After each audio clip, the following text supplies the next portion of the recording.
guys. I got it looking. Right, let's have a look. Hi guys. Right, I'm gonna get some teas and coffees going. Right. It's actually quite warm this morning, isn't it?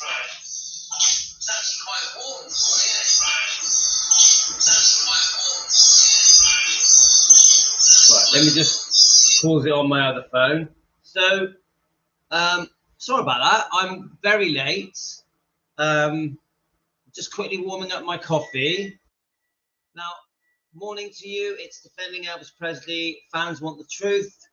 Now, I've had a very interesting few days. So we've got a lot to go over. We're going to be here quite a while. I think I'm going to put an Elvis thing on my TV so we can have Elvis in my background. And I hope you're all well. I'm going to cover your... I'm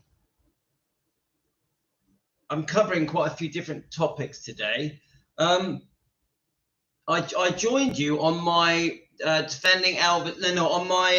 let's have a look. Let me just get it up. On my Louis World channel, which is my hobby channel. So this is why I was able to message you. So let me just grab my coffee. I hope you guys have got your coffee. Okay, we're gonna get a tea. We're gonna do a tea as well. We're gonna be here a while. So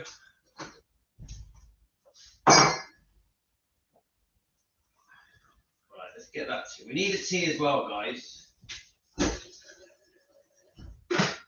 Okay. Now, I hope you lot have been chatting with each other. Let's get my remote and let's put an Elvis thing on in the background, yeah? You must have a tea and coffee, guys. You must. Let's find the remote. Kids always hide the remote. Sometimes I keep a spare hidden in the cupboard, which I have. I'm going to put Elvis in concert, yeah?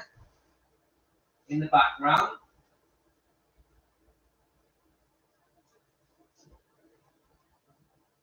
Got a bit of Elvis in the background, of course. Let's get one that's quite clear. I think I'll put on the one that I put on yesterday. I liked it. Okay, it's the 1973 4K. Now, 1 second. Get this.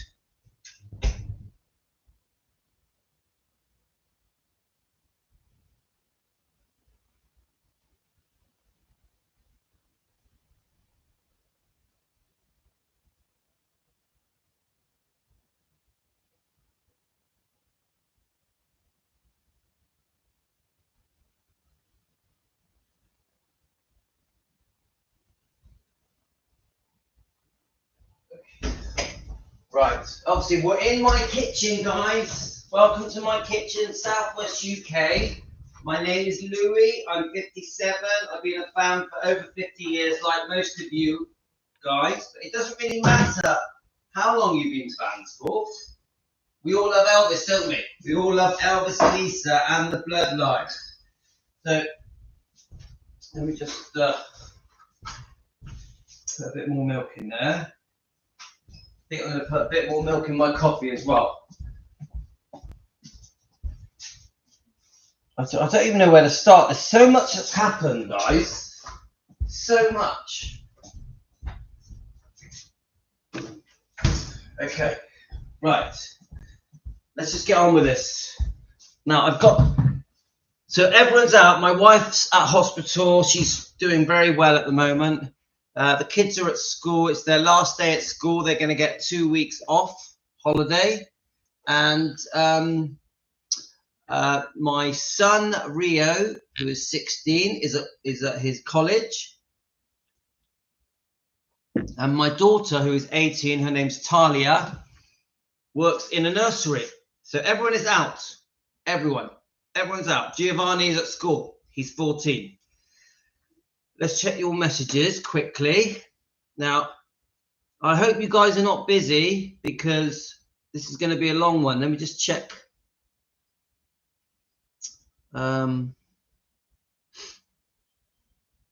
See, whenever let's have a look. Let's go right back. So you're all saying hi to each other. Hi, so we've got Jean and Linda and Adrian and Kathy. Let's have a look. Pat. I think there's more than one Linda.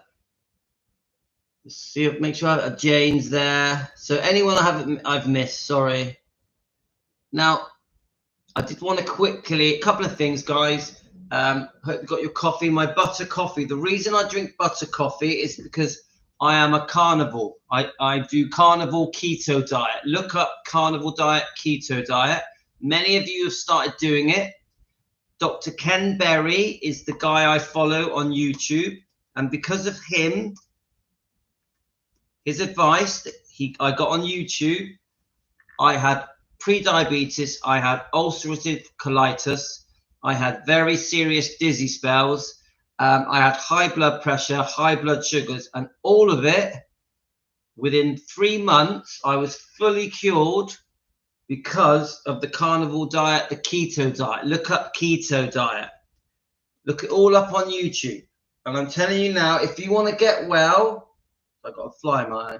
If you want to get well and come off medications, like if you're type 2 diabetes, if you're type 2 diabetic and you want to lose weight and you want to come off medications, if you want to stop aches and pains and reinvigorate your energy levels, do this carnivore diet, keto diet.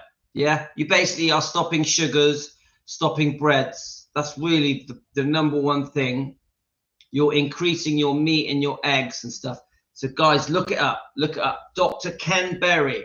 There's at least 10 of you now that have done this diet, that have fixed your medical problems, lost weight fast, and got your blood pressure back to normal, your blood sugars back to normal, all because of eliminating sugar, bread, anything that turns to sugar. So pasta, rice, potato, 100% bread, no sweets, no chocolates. Yeah, all of it, guys. Now, I know it's a different subject.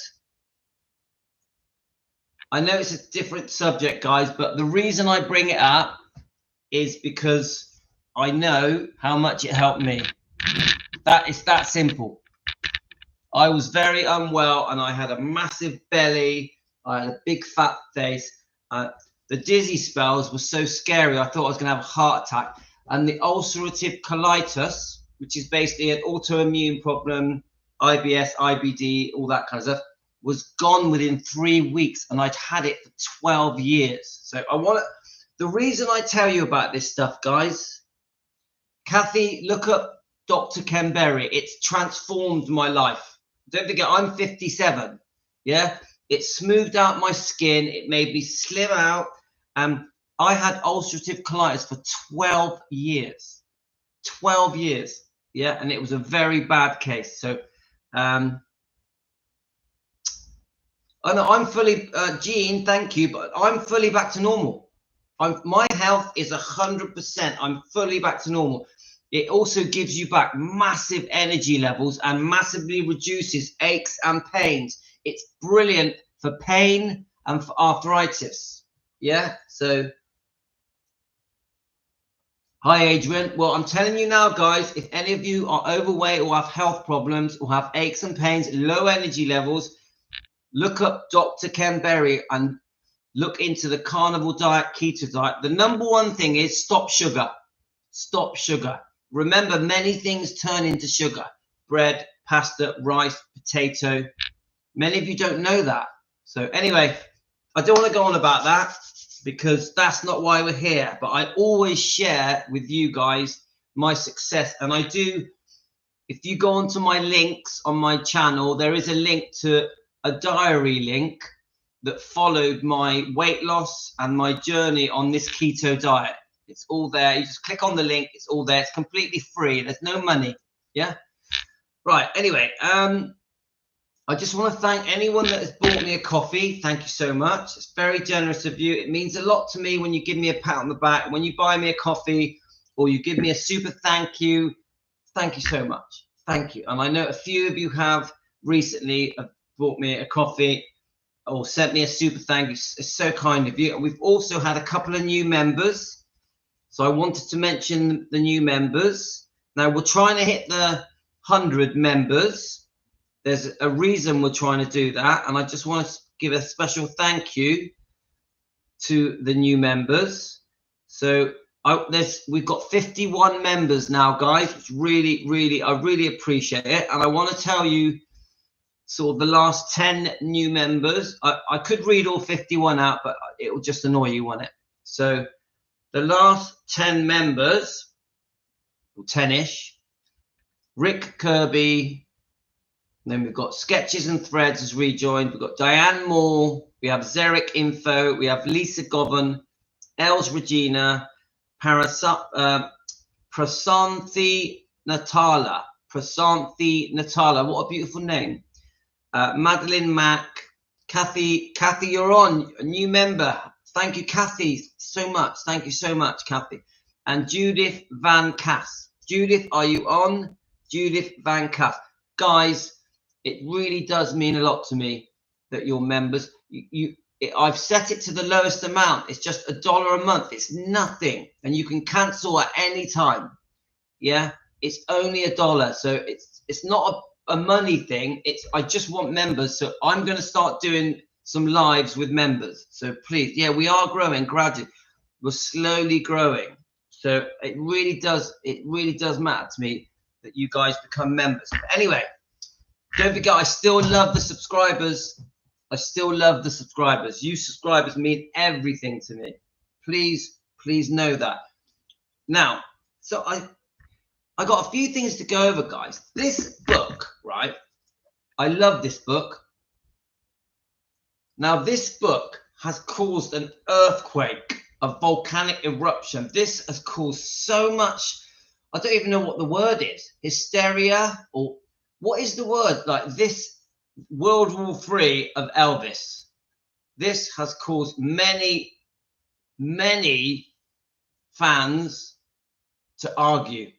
Many fans. Like, I love this book. And Lisa Marie, thank you so much for putting your words on tape so that Riley Keough could write this book. But I tell you what, there's so many arguments because of this book now. So many. And it's like, I don't know where to start. It's like, obviously there's massive support for Lisa Marie. There's many things that Lisa put in this book, and Riley did. Remember, Riley Keough finished this book off and has released it around the world. But whoa, I don't even know where to start. And some of you are getting very worried and upset about the amount of arguments coming from the disagreements from this book, the disagreements with Riley Keough. So very interesting, but also can be a little bit daunting. And to some, it's even a bit scary. So I understand how you feel, guys. I want to just say that I know it's not Elvis, but I want to say rest in peace for Liam Payne, for the direction who died yesterday, my daughter. Yes, when I woke up this morning, my wife said it to me as soon as I woke up, and I was like, how did that happen? He's such a young man. Wasn't he married to Cheryl Cole? So yes, I agree. The Liam Payne, a waste of life. A waste of life. Fame kills. Always thought that. I've always thought that certain people, if they did not become famous, would still be alive. Maybe even Elvis. Fame, some people cannot handle fame. Now, I don't know the circumstances of Liam Payne, but many of the youngsters grew up with One Direction. So yes, thank you. Right, let me just top this up. Right, let me just top my coffee up. My coffee needs to be hot. Okay, right, so yeah, shocking Shocking. I don't know the circumstances, what caused it, but it ain't good, is it, guys?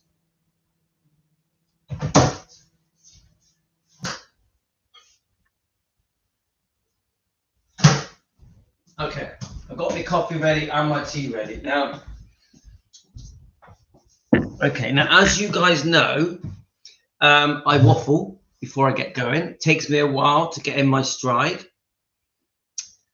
Zarek, new member. Zarek, thank you so much. You are very welcome to Team Elvis. Please, everyone, welcome Zarek and Kathy as new members.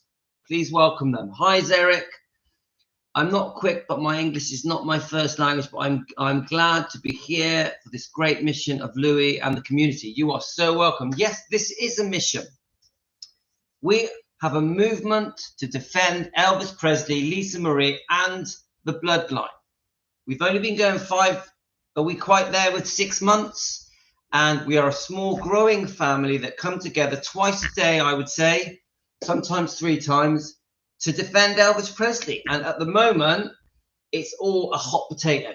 I would say this year, and it's typical, it's the year that we are doing Team Elvis, has been, for Elvis, I'll tell you what, it's headline news. Every day there's headline news about something to do with Elvis, whether it be Elvis or Lisa or Riley or Finley and Harper or Lisa Marie. It could be anything. Graceland's, a new book, a new movie. At the moment, whoa. Yeah, rocking. Linda. Oh, Linda, thank you for my coffee. The Elvis world. Linda, that's very kind of you. I think, Adrian, I think you just hit the super thank you button. There's a thing that says super thank you, and it's just your way of saying thank you. I think it's there somewhere. I think even on this chat, there's a super thank you somewhere. Right. Now, I had a comment. Let's have a look. Now, look at this picture. Now, I got this picture. This was on the Defending Elvis Presley. You see the alleged sexual abuser, Michael Edwards, and poor, lovely Lisa Marie with Priscilla Presley. Yeah, shocking, yeah? Shocking. Now, I'll tell you what, I've been doing a lot of research in the last few days. Oh, thank you, Adrian. That's very kind of you. I really do appreciate it, yeah? It really does matter to me that you guys like what I'm doing and give me a little gold star. Now, I'm going to be honest with you guys. I get tearful. Do you guys get tearful when we think about? I'm going to try not to get tearful now, but when we think about beautiful Lisa Marie at that age, yeah, look at her. Yeah, look at her. Come on, guys. How old? How old? Yeah, I would say, well, she's with Michael Edwards. Well, when did she get with Michael Edwards? Let's get the actual, let's see if we can get the actual date. When did Priscilla get with Michael Edwards? Do any of you know, guys? Let's just go, let's do it, yeah? So, it says here, you probably know. So Linda says 77. It says here, Priscilla and Michael Edwards began dating on and off between 1978 and 1984, right? Edwards dated Priscilla on and off between 1978 and 84, and they broke up. He wrote a book titled Priscilla, Elvis and Me. I actually have that book. I bought it 20 years ago. I don't even know where it is. It's in a pile somewhere. And in that book, he admitted being attracted to teenager Lisa Marie. He admits, yeah, it's disgusting, isn't it? Yeah. And now let's try and work out how old she is in that picture. Now I'll show you the picture again. Now that is not a teenager. That is not a teenager, yeah? How old do you think, guys? I would say at most, now she was very small, wasn't she? She was small for her age. Is it 11? 10, 11? Now, some people say that Priscilla starved herself through the pregnancy. This is alleged. Starved herself through the pregnancy, and that is why Lisa Marie was such a small child. She wasn't nourished properly during the pregnancy. I know that's quite an extreme thing to say, guys, but these are the comments that you guys are sending me. Yeah, that even that she tried to lose the baby on a horse. These are the type of things. I'm just repeating what you guys are saying to me. Okay.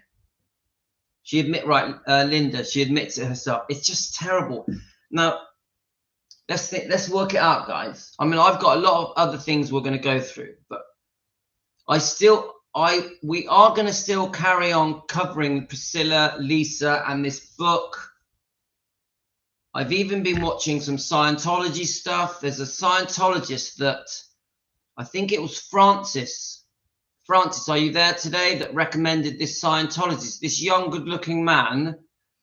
And I was watching his videos doing like a psychoanalysis of Scientology and how it affects Priscilla and Lisa. I don't think Francis is there, but I was watching that this morning. Yeah, I'm trying to think Linda, what is his name? He's a young, good-looking man. And I stored it on my thing and it's disappeared. Yeah, I've also been watching this woman here. Let me just. Good morning, it's Angie. Welcome to my channel. Do any of you know who this is?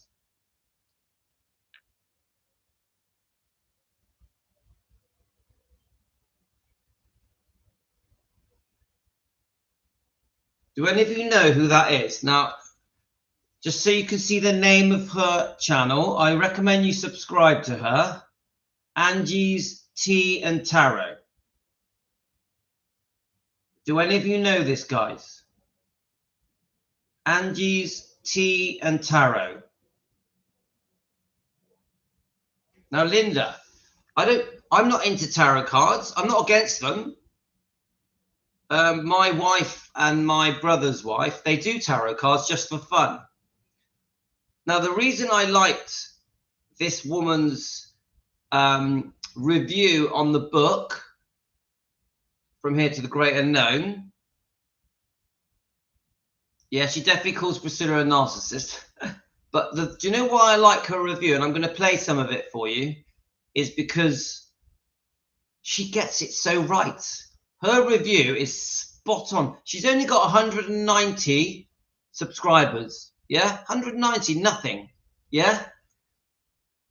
So if you guys want to subscribe, go ahead. Right, yes, that's his name.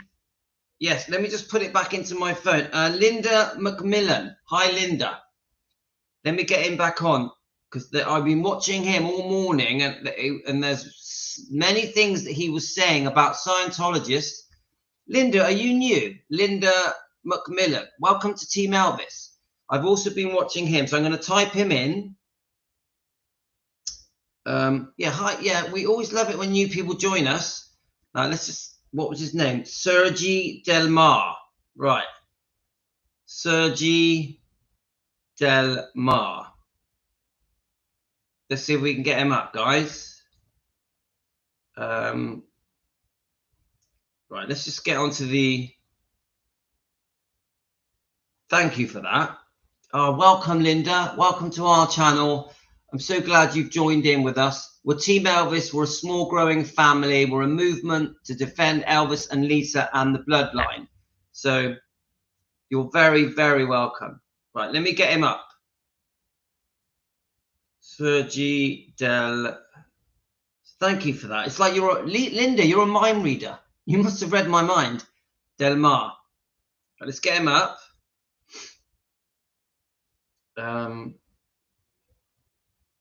But let me see if I can. What it is, I was watching it this morning, but then for some reason the video just disappeared. So let's see if we can get that. I'll see if I can find that particular one.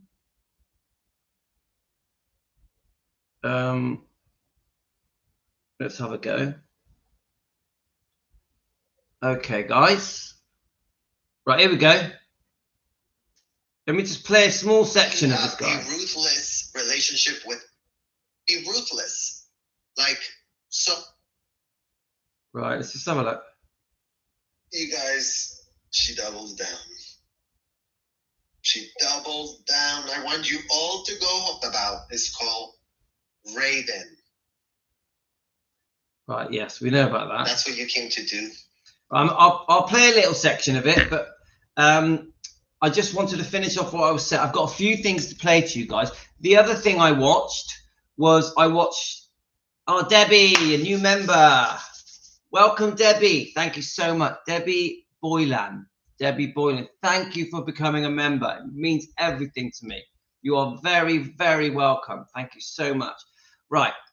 Now, the other thing I watched this morning, was I watched the entire interview at the London book signing. Yeah. Now, this is a hot potato as well. A lot of people talking about this. Linda, I've only watched one of them. I'm going to watch them both. This guy knows what he's talking about. From a Scientology, he's against Scientology. The way he analyzes the Memphis, when she walked, I don't care what anyone says. I completely believe that she railroaded Memphis to walk into that room with Riley. And I've done quite a lot of research all of last night and all of this morning, gathering lots of different facts and information, all this, how they met up behind the scenes, and there was a photo shoot behind the scenes. And then we've got other bits of information that are coming together now. And I'm telling you guys, Riley Keough did not want her there. Riley Keough did not want her there. Riley Keough didn't know she was going to walk in on that stage at that moment when she walked in. Now, I do think that Riley, thanks, Linda. I do think that Riley, they were worried she was going to go onto the stage. I do think that Priscilla had been hovering at Gracelands because they knew she'd been at the Rotary Club doing some kind of speech. Yeah. They were all worried. I think everyone was on alert that Priscilla may walk in that room. But if I've watched it quite a few times now, guys, and I've also watched this gentleman's review on it. Let me just say his name, Serge Delmar. I've also watched his review on it. It's a long review, guys, so I can't play it now because we'll just be here forever. And I'm telling you, they weren't expecting her to walk in. I know that quite a few of you are like, oh, no, they're friends. Behind the scenes, they're friends. They're very close. No. I'm sorry. I've put enough time into this to see that all of the body language coming from Riley Keough is of surprise. She puts on that big smile like this. Yeah. And without sound, I know I look weird, but the whole thing is faked. The whole thing is, oh my God, she's actually walked in this room. Now we're going to have to deal with the questioning. Now, remember, the whole point of the book signing event at Memphis at Gracelands, was to promote beautiful Lisa Marie's book, From Here to the Great Unknown, and to talk about it and to question Riley about it. That was the whole point. Yeah. Thank God Lisa Marie put her words onto tape and brought up many, many, many topics. Brought up, obviously, the alleged sexual allegations against Michael Edwards. And I'm always going to say his name because his name needs to be brought up. Because he does need to be investigated by the authorities and the police, 100%. And I will always push for that because we are here for justice for Lisa Marie. And we are going to push for justice for Lisa Marie. The whole point of the Memphis book event was to question Riley for nearly an hour about the book, about her mother, about her brother. Yeah? Some questions about Elvis, about growing up at Netherlands, growing up in Graceland a bit. That was the whole point. Only I've looked, and it was only about 20 minutes that they questioned Riley Keough properly. Yeah? But then Priscilla walks in, steals the show, in my opinion, unexpectedly, and the whole of the book event that was there to talk about Lisa Marie and her book became all about Priscilla, and it was just an opportunity for Priscilla to belittle and slag off, put down Lisa Marie, and give the impression that Lisa Marie was a druggie, a drinker, chasing after men, was a rebellious, reckless child, a difficult child. Priscilla tried to make herself out like this poor victim that managed to struggle through and survive it. The second half of that book signing event was ruined by Priscilla walking in and making it all about herself. Poor me, I'm a victim. Oh, and by the way, look what my daughter did. She married that weirdo Michael Jackson. She completely tried to turn public opinion on her side by slagging off her dead daughter. Yeah? Dead. Poor Lisa Marie, who we love. The mother in front of her dead daughters, no offense, in front of her dead daughter's daughter, yeah, Riley Keough, is slagging off her mother. Yeah? Basically saying that Lisa was a slag, chasing after boys, taking drugs, drinking alcohol. Yeah? This is what Priscilla did. She used the whole of that second half of that event to slag off her own daughter in public. It's disgusting. In front of her daughter. It's disgusting. Right. Don't worry, Gene. We're going to talk about Michael Edwards as well. We got a lot to go over, guys. Now, I just want to show you something. No, I want to share something with you. Yeah? Now, I've watched the London event. If you watch the London event, guys, I highly recommend that you watch the London event, the book signing event with Riley Keough. Yeah? I'm not. Does anyone know who the interviewer was? I think one of you sent it me. Please tell me the name of the interviewer that was in London. Do any of you know?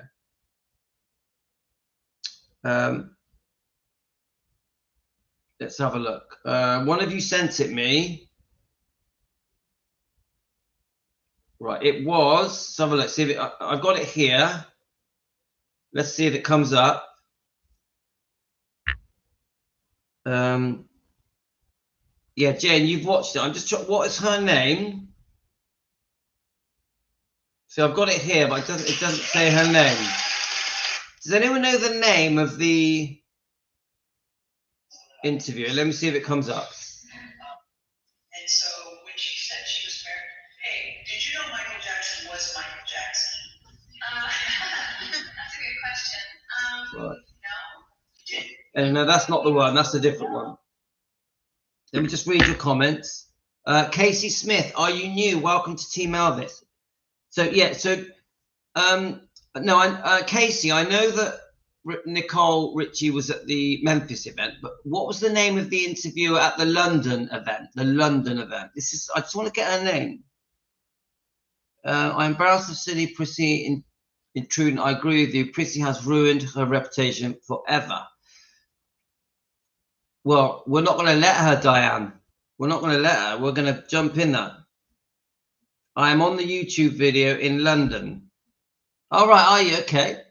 Adrian, we'll see if we'll look out for you. Now, this is the point I'm trying. Right, let's have a look. If you watch Gail Kink interview with Riley, they have a beautiful chat, and it doesn't sound like an interview. She does ask about the abuse. I posted it on the chat. Right, it might be from you. So Gail Kink, is that the woman who interviewed her in London? I just asked you that. I should know this, to be honest with you. Right, Philomena, let's have a look. Oh no, I've watched that one. Yes.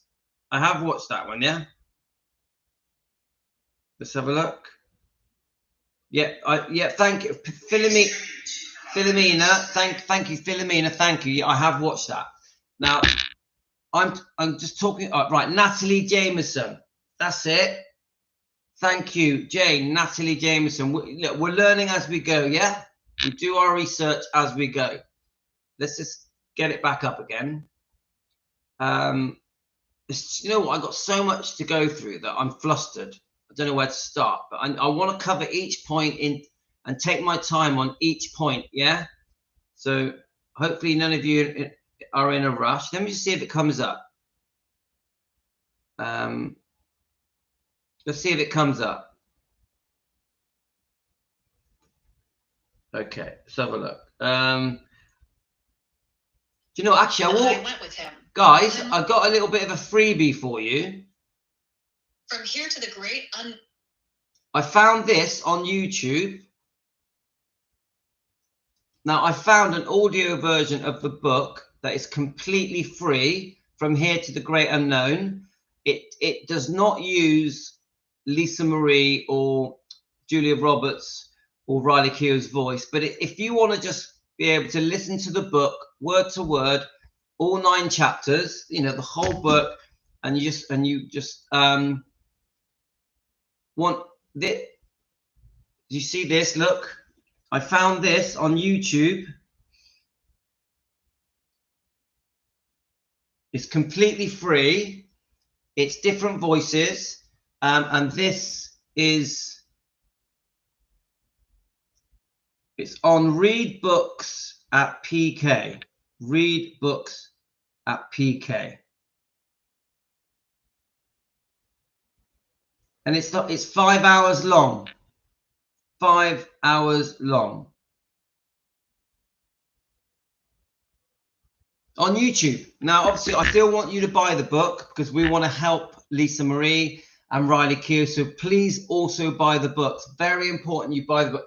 Now, I bought my book for £12.50 off Amazon. £12.50, and it was delivered the next day. Yeah, so please support the book, support Riley, support Lisa Marie, and buy this book. Yeah, so that is just if you want to just quickly listen to it, just quickly, then why not? Yeah, I'm going to do both. I'll buy the book, I'll listen to this, and I'll get the audio book as well. So anyway, let's go back to what I was talking about. Now, you got the interview in Memphis, then you've got the interview in London. In my opinion, the interview in Memphis was completely ransacked by Lisa Marie Presley. I mean, by Priscilla Presley. By Priscilla Presley, right? Now, we are going to defend Elvis and Lisa and the bloodline without being hateful. So I'm not going to be hateful and nasty about Priscilla. But what I will do is expose her wrongdoing. I'm exposing all of Priscilla's wrongdoing because I think we need to. I think we have to. I think to defend Elvis properly and Lisa Marie, we have to expose Priscilla, but we will do it with respect, without hate. Right. Now, guys, this is my point I'm trying to get at. You've got the event in Memphis. Then you've got the event in London. Now, that book signing event in London was beautiful. Beautiful. You go and watch. I've watched it, guys. I watched it from beginning to end. You go and watch that interview. That interview, we are going to have to review it on here, but we haven't got time today because too many things to go over. We're going to go through that London interview. It is a beautiful conversation. Riley Keough talking about her life with Lisa Marie Presley, her life, and many other topics within that. So obviously about lovely Benjamin, she clearly says what a special person that Benjamin was, and that she felt that a lot more could have been said in this book about Benjamin. She kept going back on it to try and show and portray Benjamin in the way that he was a beautiful person, a gifted, talented, beautiful person, a beautiful soul. Yeah. So the point I'm trying to say is that the London interview, I found Riley Q was completely different. She was much more laid back. She really went through every question. You could really tell that she was there to tell the truth, to answer all the questions, to portray her family in a much more honest, kind way, and that she didn't shy away from any conversations, any questions. She really did open up. And guys, I highly recommend that you go and watch the London book signing event. It is very telling. It really does paint a very honest picture of the life that Riley had with Lisa, of Lisa's life with Elvis, and obviously Benjamin. And now the reason I'm mentioning this is because that couldn't happen at the Memphis book signing, because I feel, and I think many of us here feel this, that it was completely ransacked. The Memphis book signing was ransacked, was railroaded, was gate crashed. So you get a very different interview from in Memphis. Very, very different. So no matter how you guys feel about the fact that they had pictures before the event, I personally think Priscilla was not supposed to be there. Even when the pictures were being taken and Riley Q is putting on a brave front and goes through the motions, who knows what pressure Riley's under behind the scenes at Graceland's. I think Priscilla put everyone on the spot. I think everyone was running around trying to deal with this awkward situation where Priscilla had stormed in and she was going to have her say. Priscilla was going to have her moment. She was going to have her spotlight. No one was stopping Priscilla. She was going to remember Priscilla has been in charge of Gracelands for 40 years. No one was stopping her, including Riley Q. Yeah. So one day, I do think we're going to find out the truth. We're going to find out what really went on that day, even maybe the day before, because I think there was pre-warning about Priscilla was going to gate crash. And I still go back to the way that Priscilla used the whole event to slag off Lisa Marie, to make herself look like the poor victim, is disgusting. And she did it in front of Lisa Marie's child, Riley. Disgusting. All of it. Ugh.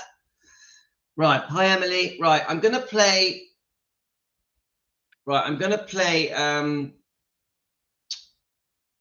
There was this lady. The reason I want to play it, let me just get her name up. It's because I'm only going to play the first half. I know she's into the tarot cards, which is fine. I need to find it first. Right, let's have a look. Where are we? Look, I'm not even going to find it now. 1 second, guys. We need to find it. I've got Surge up. Oh yeah, Nat TV. Nat TV, are you here today? I like Nat TV did a small little video. Let me just show you. It's just a short, and the whole purpose of her short, Nat TV, I hope you don't mind me playing it, is to justice for Lisa Marie. Let me just play it for you guys. Let's get the volume up on it. This is Nat TV, yeah? He said he was going to teach.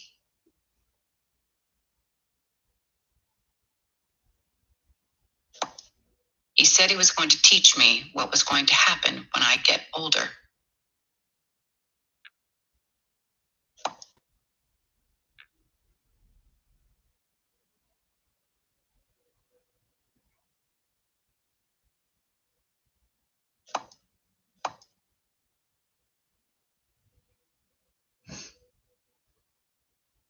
Wait to the ending, guys.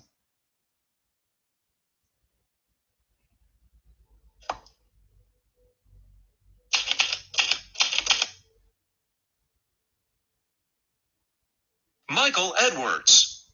Michael Edwards. Michael Edwards. Michael Edwards. Michael Edwards.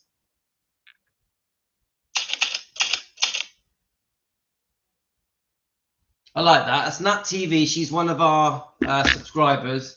I wanted to play that. And come on, guys, we want justice for Lisa Marie. Let me just see if I can find that that link I just showed you. As you can see, I'm well prepared. It doesn't matter, guys, because I'm not in a hurry. Right, let's see if I can get it. Right, here we go. Good morning, it's Ann. Right, I'm going to play this for you guys. I'm not going to play all of it, but it is going to be a little while. So now is a good time for you to get yourselves a cup of tea or a coffee. I'll just quickly read some of your comments. Hi, everyone, today. Sorry I'm late. Woke up with my usual blurry eye today. Nicola, don't worry, because we haven't got into the thick of things yet. But we are definitely, right now, it's all about defending Elvis, defending Riley, defending Lisa Marie, and we are exposing the wrongdoing of Priscilla Presley and Michael Edwards. So let's just let's start on this. Now, this is a woman who's only just so you know, she's only got a small YouTube channel. Her name is Angie's Tea and Tarot. Angie's Tea and Tarot. And the reason I liked it is because I thought it was a very honest, intelligent review of the book From Here to the Great Unknown. So guys, subscribe to this lady. I did let her know that I was going to show some of this. I'm not sure if she's read it, but here we go, guys. Welcome to my channel. So I'm just going to get right into it because a little bit of the content. Right. Are we ready, guys? Go. Good morning, it's Angie. Welcome to my channel. So I'm just going to get right into it because I'm going to discuss a little bit of the contents of this book because it's all over the internet. So thank you for subscribing. So one of the biggest, for me, the root of all evil is the female narcissist or the narcissistic mother. Okay, so let's just get that out there.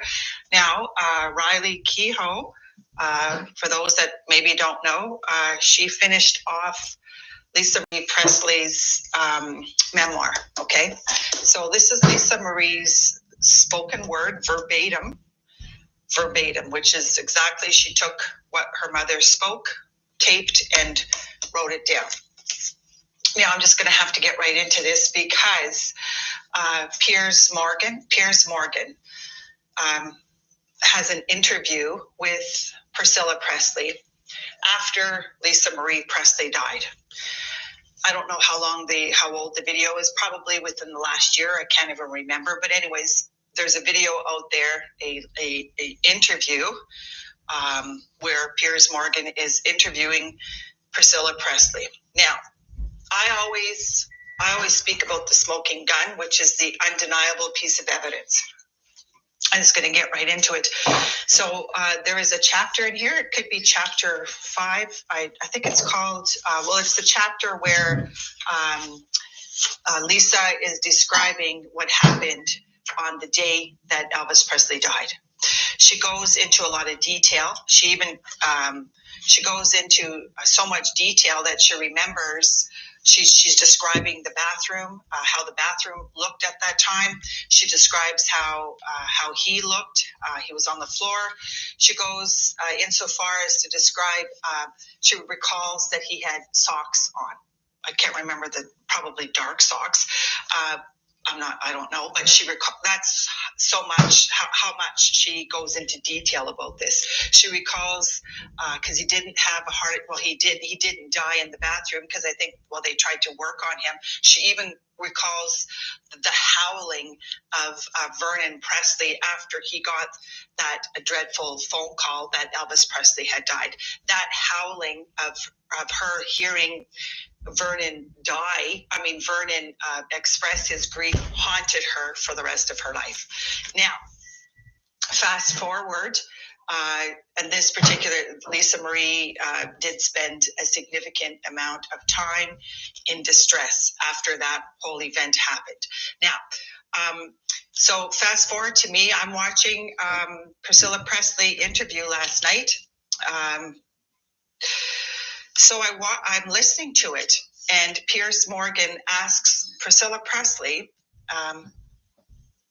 because now we're going to talk about the time she found out when Elvis Presley died. So he asked her, how did you tell Lisa? So she's saying that she told her that we're going to go to Graceland because you're going to go see Daddy, because it's going to look like he's sleeping. So I paused this, and my husband's not finished this book. So I said, babe, where are you in this book? I said, did you get to the death scene? And he said, yes. I said, okay, can you come and watch this video with me? I said, because you're going to hear something that is totally contradictory to what Lisa Marie says. 1,000% contradictory. She says to Piers Morgan that she was the one that told Lisa that her father had died. 100% a lie. This is where my mind goes to, why'd you lie, right? Why are you lying about this? Why are you lying about one of the most significant events in your life and Lisa's life? Good right? point. Why Good would point, you lie guys. about that? That's where my mind goes to. And then I ask myself, so then Lisa describes about being on the staircase and watching everybody go by to her father's casket, sitting alone on that staircase. That bothers me a lot, because I think to myself, where's the mother? Where is the mother in all of this, right?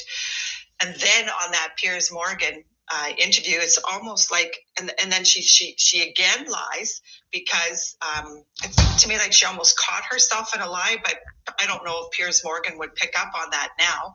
But she ends up saying a little bit further on in the interview that I had to go and pick up Lisa because she was at Graceland and school was starting in Los Angeles, because it was August 16th, 1977 that Elvis Presley died.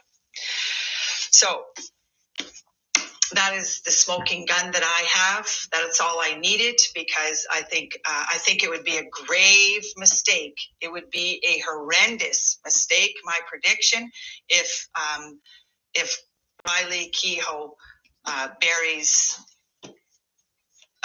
Priscilla Presley in Graceland. She does not belong in Graceland. She never loved Elvis Presley. I believe that she was baited by her father at a young age, because her father was in the army at the same time. They already knew Elvis Presley was a rising star by the time he went into the army.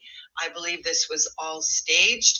There's a part in this book as well where Lisa says that her mother never wanted her. Her mother wanted to, I think she wanted to fall off a horse. She never wanted children. Priscilla Presley has been nothing but an opportunist her whole life regarding the Elvis Presley estate. Yes, she did save Graceland, apparently, but for me now, everything is questionable, because that to me is the ultimate undeniable piece of evidence. I don't know if anybody else is going to catch that, most likely, but if you haven't read the book, I'd suggest you read the books. Pay attention to that particular chapter. I think it's chapter 5, but I don't know. And then follow up with that interview with Piers Morgan, the interview where Priscilla Presley lies. That's not a small little lie that I don't want to go to work today or something like that. That's a massive lie, and it completely obliterates any thought that I've ever had nice about Priscilla Presley. I don't understand. Why would you? She came out with a memoir, I think, right away, like after everything that she said in that memoir. I don't believe any of this anymore. The only person I believe is absolutely 100% Lisa Marie Presley. You're right. So the lyric this morning is "Round and Round" by Frozen Ghost. There's a frozen ghost. That place will become haunted if Priscilla Presley is there. Absolutely, 100%. Because she does not have good intentions. She never did have good intentions. So we'll see what card comes up today. I'm thinking about this interview that she's doing with Piers Morgan, because she would be talking about Lisa Marie's death and the grandson's death. She was more interested in shut the camera off. I expected her to have boxes of Kleenex around there. She attempted to shed a tear. Hardly no tears. Quite a frozen ghost. Quite a cold, disgusting female. Let me just pause it. I'll tell you what, guys. This woman, she is so spot on. It's like she's reading our minds, isn't it? Every word that she is saying, she's so on it. I know she's a tarot card reader, I think. I know nothing about this woman. I stumbled on this by mistake. I'll give you the name of the channel. Is that a new name here? Leddy Biddy Reflections. Leddy Biddy Reflections. Welcome to Team Elvis. Thank you for joining us. What country are you in, Leddy? Right, I'm going to type in the name of this woman's channel because I just think it's excellent. It's called Angie's Tea and Tarot. So if you're into tarot cards, obviously this is the lady, but I just love her honesty. I love, she's put some time into this. This isn't a quickly rushed review of the book From Here to the Great Unknown. This is someone who's made some effort, who's also gone to the effort of watching the Piers Morgan interview. You guys know that I am disgusted by that Piers Morgan interview. We've done many reviews on the Piers Morgan interview. We're going to do more. And I've got all the time in the world for this woman's. Please, she's only got 100. I can see 3 of you have already subscribed because she had 190 subscribers. Let's get her to 200. Yeah, can we get this woman's channel to 200 subscribers? Angie's Tea and Tarot. I'm going to give you guys. Are you lot able to do it? Angie's Tea and Tarot. Let's try and get her to 200. I'm not sure if you can do it whilst we're on a live. Probably not. So don't mess up your phones for me. But Angie's Tea and Tarot, I really hope that you don't mind us using a section of your review on the book From Here to the Great Unknown. Okay, we'll just play a couple more minutes, then we'll go on to other things. Lisa, no wonder Lisa Marie. Yes, she was a little bit of a wild child, but one of the dangerous the female narcissist is the jealousy that the mother has for the daughter, right? And that never ends. So I often speak about the elephant in the shoes becomes the elephant in the tomb. Well, not the elephant. Yeah, the elephant shoes is what Lisa Marie grew. It was a pair of balls, as she calls it. And she did one of those David Letterman interviews. And then, so I speak about the elephant in the tomb because, the great unknown. Death doesn't absolve anybody. And Lisa Marie Presley, I hope to hell wherever you are, that you know that your mother, she knew what her mother was. So thank you for being here. Disgusting. I don't want to say the words that I'm hearing. I think that's all. Guys, I think that's all we need to hear because she covered it so well. I'm like, me and that woman could be friends. Now, remember, I'm not trying to hate on Priscilla, but we are going to expose the truth. Priscilla's wrongdoing. We're going to expose it, and we're going to do it in detail. Right, let's move on to the next thing. I did want to just show a quick clip of this gentleman. Now, I don't think Francis is here. I'm pretty sure it was Francis yesterday that was trying to say to me to look up. Let's have a look.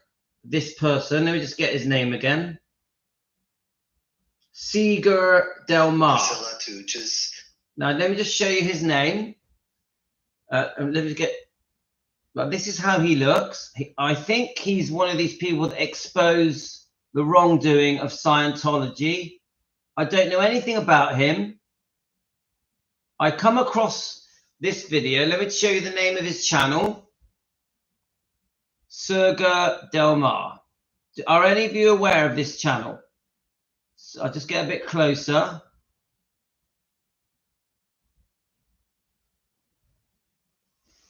Let me just put it in. Serga Del Mar.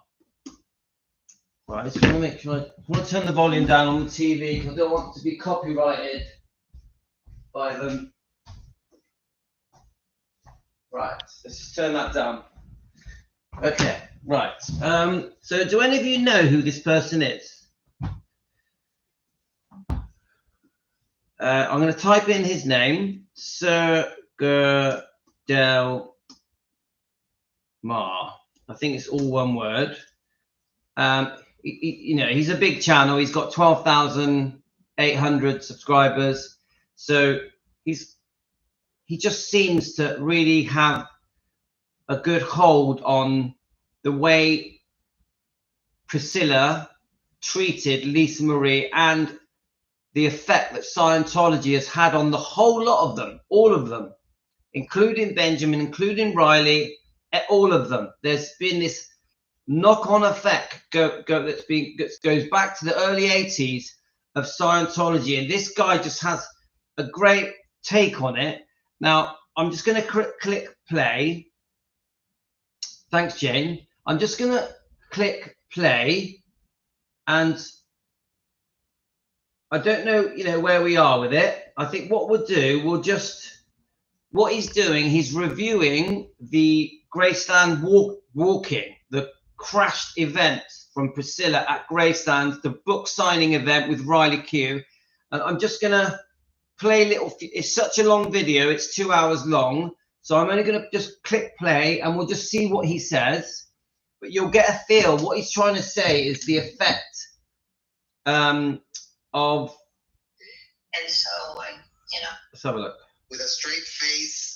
Again, Priscilla, you don't have to keep pretend. There we go. Don't worry, now that you're no context to anything, and remember, he is exposing Priscilla. Yeah, that's his intention here, from the viewpoint of being against Scientology. We are all against Scientology. Are an adult just like any other adult. So, yeah.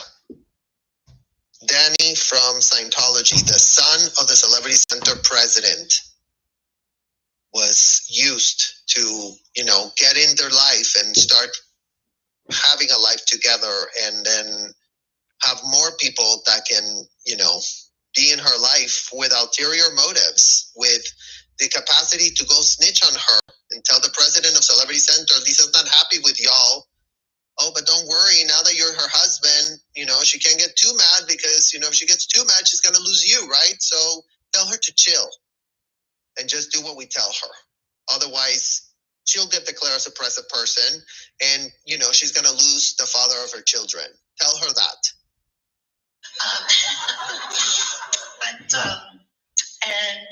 Boy, she fell in love with him, and he was such a great dad. A really great dad, a great couple. Great dad, great couple, Priscilla. And Danny Keogh had a pretty lengthy battle with painkillers addiction, right? Riley grew up seeing her dad drunk and passed out. But we're a great couple, you guys. Don't worry about it. Priscilla's here to set the record straight. With a straight face. Again, Priscilla, you don't have to keep pretending that all these lies are going to sanitize any narrative. And I already said, you guys, this is not to harp on the dysfunction of this family. Plenty of our families are devastated and as dysfunctional as the Presleys. The only difference is that we don't have a legacy name and nobody knows who the fuck our family is. Sorry but believe you me, my family is full of this dysfunction from top to bottom. And that's the dysfunction that we are calling out. Because if the dysfunction isn't called out, then it just proliferates and infects more people. It's that simple. This is an infection going from person to person. traveling infection. It's a pandemic of complete delusional zombies that are worshiping the rhetoric of a convicted felon that America keeps pretending is an American-bred God. A convicted felon is not an American-bred God. Elisa started getting into taking drugs, and at that time things got bad, and she met the you-know-who, Michael Jackson. I wasn't happy about that either. She met the you-know-who. She met the you-know-who? I mean, again, like... Let's just jump forward a bit. I don't really want to talk about Michael Jackson because I just don't. And there it's not a topic I want to Priscilla talk coming about. to the rescue to sanitize and be a comedian. Maybe you didn't need a comedian as your guest of surprise for this interview. Maybe you should have figured out who would have been a better choice that wasn't a comedian, that would have really given the grace that Lisa needed to be spoken about, because it's not funny what she's been through. And the fact that America is making a mockery out of it, the fact that it's being facilitated by Nicole Richie, is quite a tragedy if you do see it for yourselves. I mean, literally.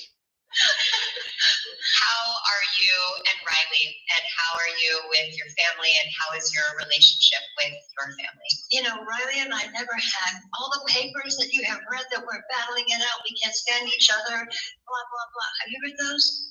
I have, okay. It's pretty hard to avoid. What? It was pretty hard to avoid. I know.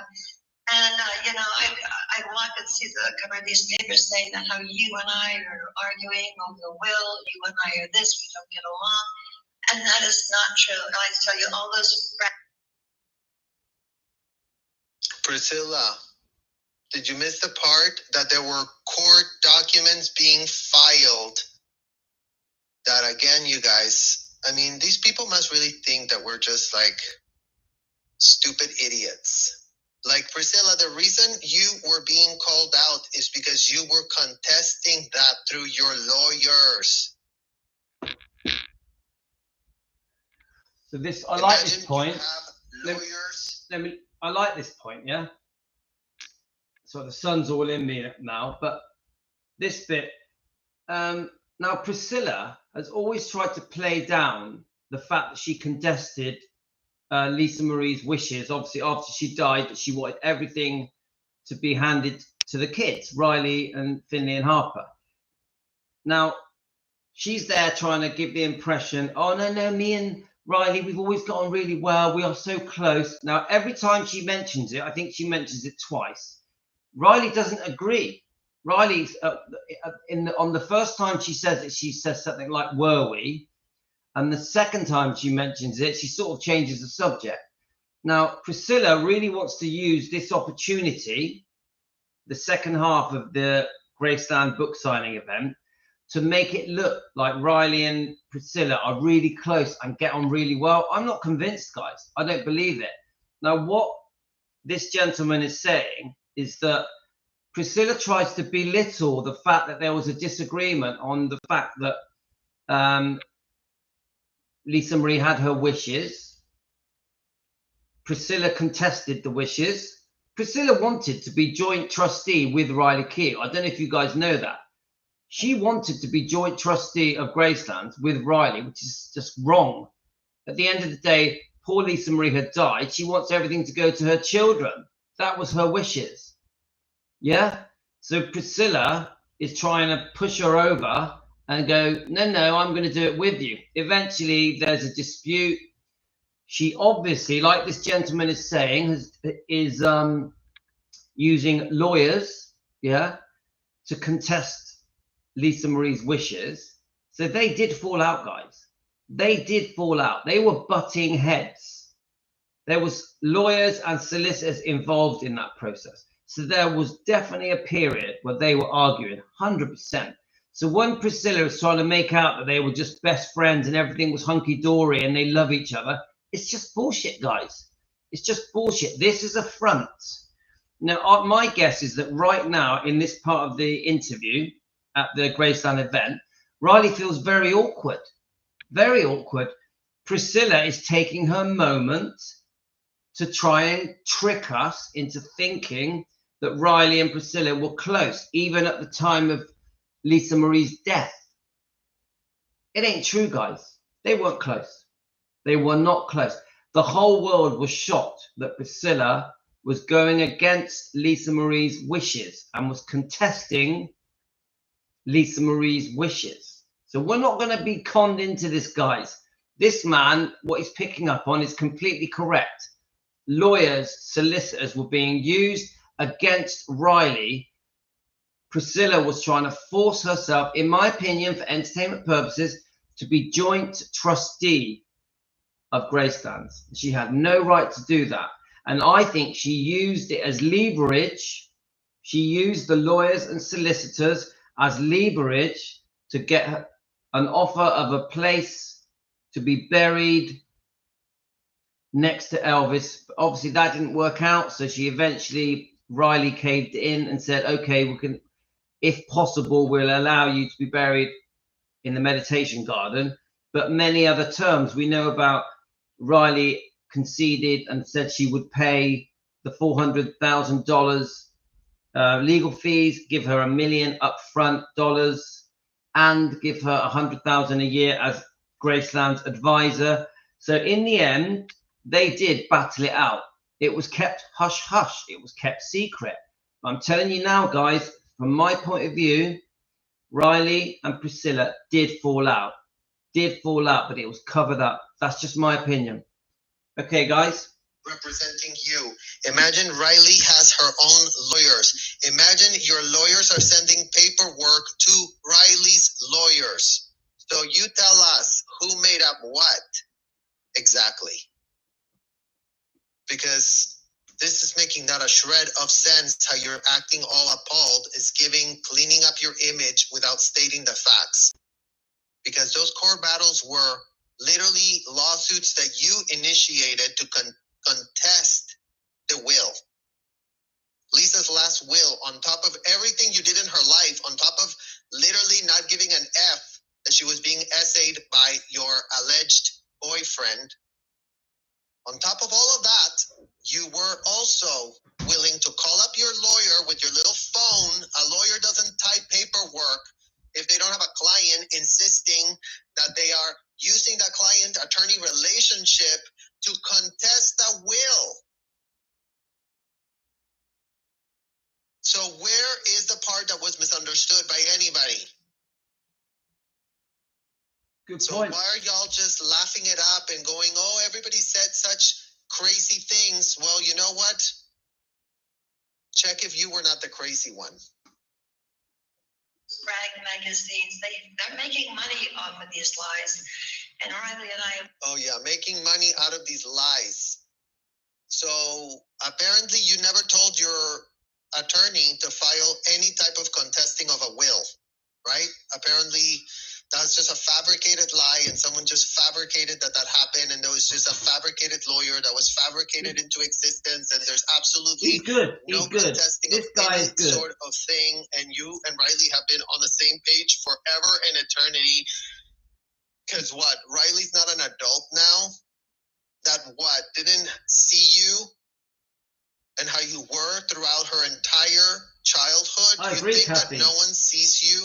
As if your literal nickname wasn't Ice Queen. As if you didn't like your grandchildren. Now you're really saying, you're really going with the title of grandma, but back then you had not wanted to be called grandma. So all of this grandstanding and posturing about how, oh yeah, everybody got it wrong, when there's little paperwork filed that, yes, was jarring for people. We're like, wait, what? She's contesting it? Yeah, Wait, what is she set the whole saying? Did world. somebody forge a signature that Lisa didn't sign this? Right, let me just That's pause. not nothing. Wait, what? Right, I'll quickly comment on that. Oh, he makes me laugh. Oh, Salvatore, thank you for the coffee, brother. Keep those coffees coming, guys. Oh, thank you, Salvatore. So kind of you. Now, right. Let me just say something. Now, I love the way this guy, it was Francis that mentioned this guy to me. And I stumbled on his channel by mistake. Yeah. I'm going to watch more of his stuff. But he is laughing at how ridiculous it is that Priscilla is pretending that her and Riley are best pals and have all got on well. And it's like, look, just, I know Salvatore gave a comment. I think, Salvatore, I think all of the talking that needs to be said is from this book that Riley Keough is massively promoting. This book is screaming everything we need to know to get the authorities to take action against Priscilla and Michael Edwards. The more I understand this book and Riley Keough's silence, because she's not talking about it, I understand that by being silent, it allows the book to talk. It allows the fans to talk. Yeah. This book is shouting very loudly, and I'm getting it now. Riley's silence is to let this book shine around the world. Bestseller. #1 bestseller in the world now. Bestseller on Amazon. Yeah. This book is doing a lot of talking. Riley created this book.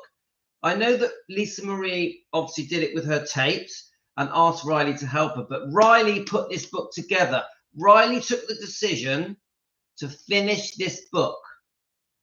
And she included the sexual abuse allegations. She included all of the negative stuff about Priscilla, about other people as well. Riley did that. She didn't have to. Riley could have hidden. Jane, thank you. Jane brought me a coffee. Thank you, Jane. Love it.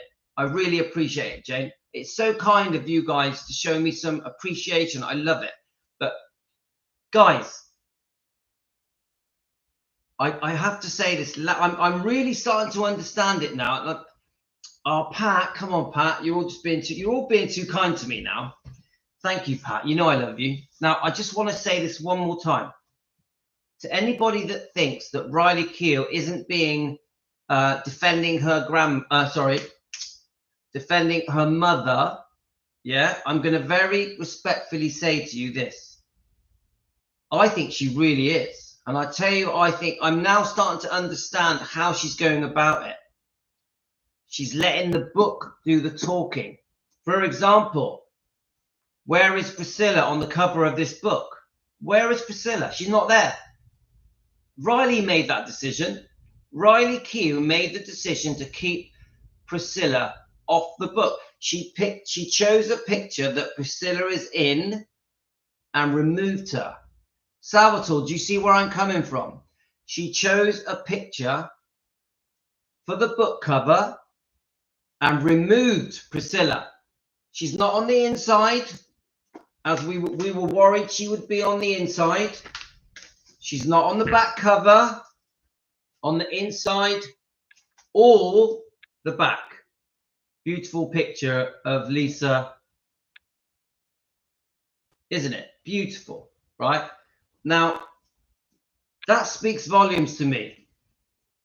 Riley went out of her way to pick a picture and remove Priscilla. She could have picked a million pictures. There's a million pictures out there. She chose this one and removed Priscilla. When you're at the book events and Riley is purposely not talking about the sexual abuse allegations of Michael Edwards, I completely believe Lisa Marie. 100% I believe Lisa Marie. Every word. Riley isn't bringing it up. There may be legalities. There may be sort of issues behind the scenes that we don't know about where Riley is unable to bring up these things. Yeah. I do think the time will come where she will address these things. I do think we have to give her time. But I repeat, so that we can carry on with this video, Riley is letting the book do the talking. These sexual abuse allegations and many other things to do with Priscilla, because we all know from our point of view, for entertainment purposes, that Priscilla is also fully responsible for the alleged sexual abuse of Lisa Marie. Priscilla is fully responsible because she was the parent. That's my and your opinion for entertainment purposes. How many of you there now, listening now, there's 50 of you watching now, how many of you believe that Priscilla Presley is also to blame for the sexual abuse, the alleged sexual abuse of Lisa Marie? How many of you? Please tell me. Because we can't just blame Michael Edwards. He's the pervert, the alleged pervert that did all the disgusting things. We have to blame Priscilla as well because she was the parent. The authorities have to investigate both of them. Both of them. We have to get justice for Lisa Marie, who was just 10. 10. Look at her. You know, it's like, I'll show you that. Let me see if I can get the picture back up. Let's have a look.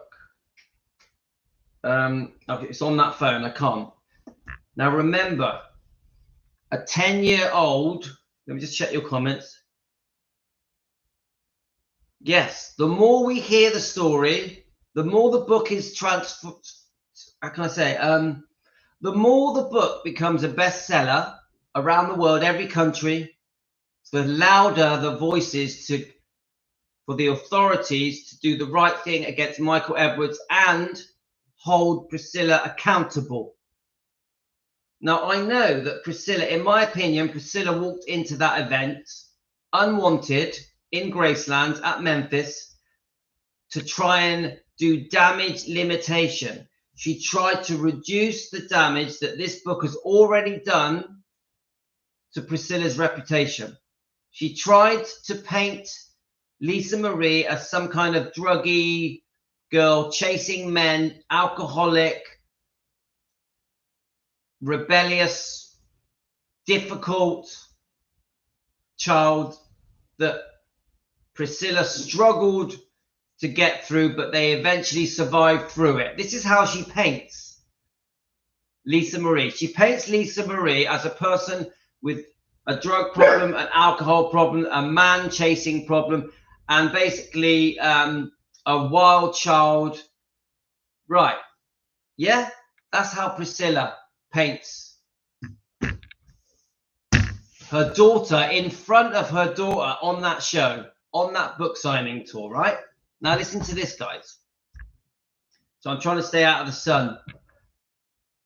You guys, right now, I'm asking you, tell me Priscilla's faults. Tell me Priscilla's faults. What is she known for? These are just opinions. She's known for snorting coke with Michael Edwards, constant partying, never being with her daughter when she was a very young girl, 10, 11, 12, 13, yeah? Leaving her alone while she would go off and party, go off and further her career. She's also known for having loads of boyfriends. This is Priscilla, yeah? Loads of boyfriends. Loving the party life, loving the LA life, yeah? Dropping off her daughter to Scientology, sending her daughter off to summer camps. Every summer, sending her to Graceland. So Priscilla sits there, basically calling her daughter a druggie, a drinker, a party girl, a rebel, a man chaser. But that is exactly what Priscilla did and was doing after she split up from Elvis. When Priscilla took Lisa Marie away from Elvis, that's what she was doing. Taking drugs. It's in the book. It's in the Michael Edwards book. This is for opinion. This is opinions for entertainment purposes. Read the Michael Edwards book. It clearly says Priscilla was snorting coke, was drinking a lot, was partying a lot, had lots of boyfriends, was constantly unfaithful to Michael Edwards, one of them being Richard Gere, but many others. Priscilla spent many years jumping from one man to the next. So she was doing exactly what she accuses Lisa Marie of doing. She sits there in that room in Memphis. She takes the opportunity to shine and belittle and slag off her daughter in front of her daughter's daughter, calling her all these horrible names, playing the victim, when she herself is the one that was actually doing the wrong in the 1980s. All through the 1980s, Priscilla was doing all the things that she accuses Lisa of, and worse, and worse. It's in the Michael Edwards book. Do you understand where I'm coming from, guys? It's quite upsetting when I think about it. Yes, Priscilla needs to look in the mirror. She needs to look in the mirror. She literally had the opportunity to try and say the right things at the Memphis book signing event. She stormed in there, and instead of promoting the book, which is what she should have done, she should have been proudly promoting the book From Here to the Great Unknown on behalf of Riley and Lisa Marie, her dead daughter. We miss Lisa. We love Lisa. Instead of helping her promote the book, she slagged off Lisa Marie for 15 minutes. She made Lisa Marie out to be some kind of weirdo with Michael Jackson. Yeah? She should have been promoting the book. That was the whole point of the book signing event at Graceland. I personally think she completely ruined the book signing event at Graceland. Now, you watch the one in Nashville, Tennessee. You watch the one in London. They're beautiful interviews. They really do go into the nice questioning. Riley Keough really comes across lovely and caring and honest in these two book signing events that I've watched, and very open. It's so clear that she loved her mother deeply, deeply. Riley Keough loved her mother deeply. She loved Benjamin deeply. Obviously, she loves the twins, Finley and Hart, but deeply. It really comes across. Now, the reason it came across so well is because Priscilla didn't walk in the room. Priscilla didn't walk in the room and mess things up. The reason those two events came across so well, they're the only two that I've watched so far. They came across so well because Priscilla wasn't there. Priscilla wasn't there to ruin it and slag off Lisa. So I'm gonna play some more of this gentleman, and then we're gonna go on to the next thing. I want to read your comments as well. Grandstanding and posturing about how, oh yeah, everybody got it wrong, when there's little paperwork filed that, yes, was jarring for people. We're like, wait, what? She's contesting it? Wait, what is she saying? That somebody forged a signature? That Lisa didn't sign this? That's not nothing. That's not nothing. I have always been very close. I think, haven't we? Yes, we have, always. Thank you. I mean, if that was everything right there. Right, so I do want to quickly respond to Salvatore's comment. God, this sun, so I'm really sorry that the sun is right in my face. Now, Salvatore, I say this with respect. Yeah? You say, I believe that she knew Priscilla was there and she was the special guest. I don't. I do not believe it. I've been doing a lot of different things, digging, and it does seem to me, from all the different bits of information I'm gathering, I'm no expert, I'm just Louis at home, yeah? That, yes, they had an idea that she could turn up. Yes, behind the scenes, there was some photo shoots. Behind the scenes, she was at Gracelands. She was definitely with Riley. 100%, they were together at certain points. but I believe the whole thing was forced. Yeah, it's fine, Salvatore, it's fine. It's okay. I'm just telling you my opinion, yeah? I believe the whole thing was forced. I do think Riley was in a position where she was given no choice. They're behind the scenes. Priscilla's just turned up. Yeah, we knew she was in Memphis. I do think they were a bit unsure whether or not Priscilla was going to walk into that room and join the questioning. I think they were like, it might happen, it might not. I also believe this. If you look at the body language and the way that the interviewer and Riley reacted to Priscilla walking into the room, it speaks volumes. I also believe if you look at the questioning and the way that Priscilla dealt with the questioning, where she completely made the whole event about herself, that was not supposed to happen. I think Priscilla railroaded the questioning. I think they have a list of questions that were going to be asked, and you can see it at the London event. I don't know, Salvatore, have you watched the London event? Watch how that went. Then the other one I think was in Nashville, yeah, Tennessee. There's been another one as well, I think. Now this is my point. They're all asking the same questions, really, aren't they? The questions are very similar. If you look at the London event, the questions are all very, and now Riley responds to the questions beautifully and honestly. Now, you didn't have those same questions at the Memphis event. And I'll tell you why. This is my opinion. The reason you didn't have the same questions at the Memphis event at Graceland is because Priscilla stole the show. Priscilla stole the show. Half the questions that were going to be asked were not asked because Priscilla had railroaded that room. And Riley Keough, with this big smile that she has, had to just front it out. Now, front it out. I just want to repeat one more thing to you, Salvatore. I'm doing this with respect.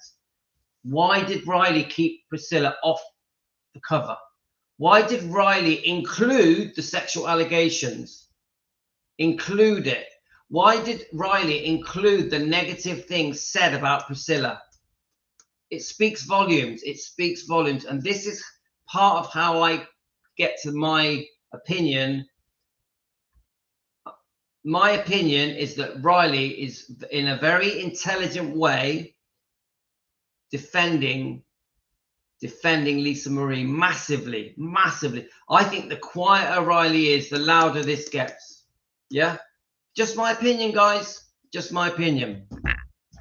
Anyway, but I mean that with respect, guys. So should we play a bit more of this? Have a look. Let's play a little bit more, guys. You and I have been always so very close, haven't we? And Riley doesn't say, yes, Grandma, you're the grandma of the year. Why wouldn't I be close to you? And there she is, like literally, she falls on her face flat. But she really wanted to make sure she was the guest of, surprise here. I'll tell you, all those rag magazines, they're making money off of these lies. And Riley and I have always been very close. I think that way. You know what? It'd be great for you to ask yourself in front of a mirror, Priscilla, if you've made any money by any lies yourself. The same thing you want to accuse the magazines. See if you cannot blame yourself for that in any type of way in your entire life. Take a look if you don't have similar overs of your very own in that department. Because that would be great to really find out if you do have some similar overs of your own where you have lied, misrepresented things to get your way. To what? Oh yeah, get money. Get some money for you. Get your bag, girl. Get your bag. Yes, we have, always. Thank you. Always. I want to thank you so much for coming out here and doing this. This has been such an honor. Fun. I didn't want to go. I mean, again, you guys, this is fun. It's not fun. Your daughter is no longer here. You should be a grieving mother. You shouldn't be I agree. Jumping at the beat to come up here, make it about you when apparently what Lisa has said about you and your delusion that you're so needed and wanted, Priscilla, could not be more inappropriate.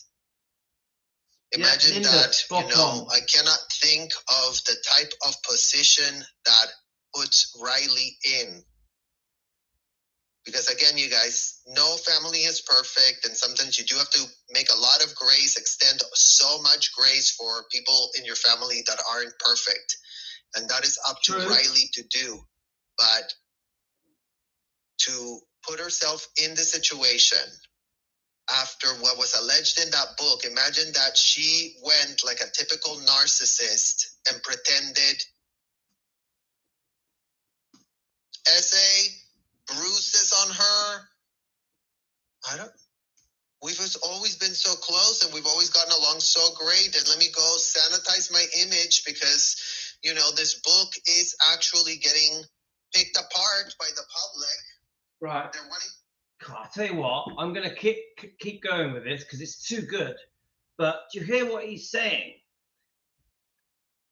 That she just massively just took her opportunity to try and prove the book wrong. That Priscilla knows, this guy's just said it. The book is ripping into Priscilla and Michael Edwards, these sexual abuse allegations. And that she just literally like, here's my chance. Ha. I'm going to brainwash people. I'm going to trick the world. Now, I've said it to you a million times, guys, that when Priscilla was given the opportunity to write this book, it was her opportunity to create thousands of lies. Nothing in this book, in my opinion, is true. I think almost every word in this book, in my opinion, for entertainment purposes, could be a lie, could be wrong, could be twisted, could be a rewriting of history. This book that I think was written around 1985, I think, this book rewrote history. Priscilla was giving a blank canvas to say whatever she wants, and going way back to 1959. We don't really know what went on in Germany, do we? We do know that Elvis only met her in Germany for a matter of months, 2 months, 6 months.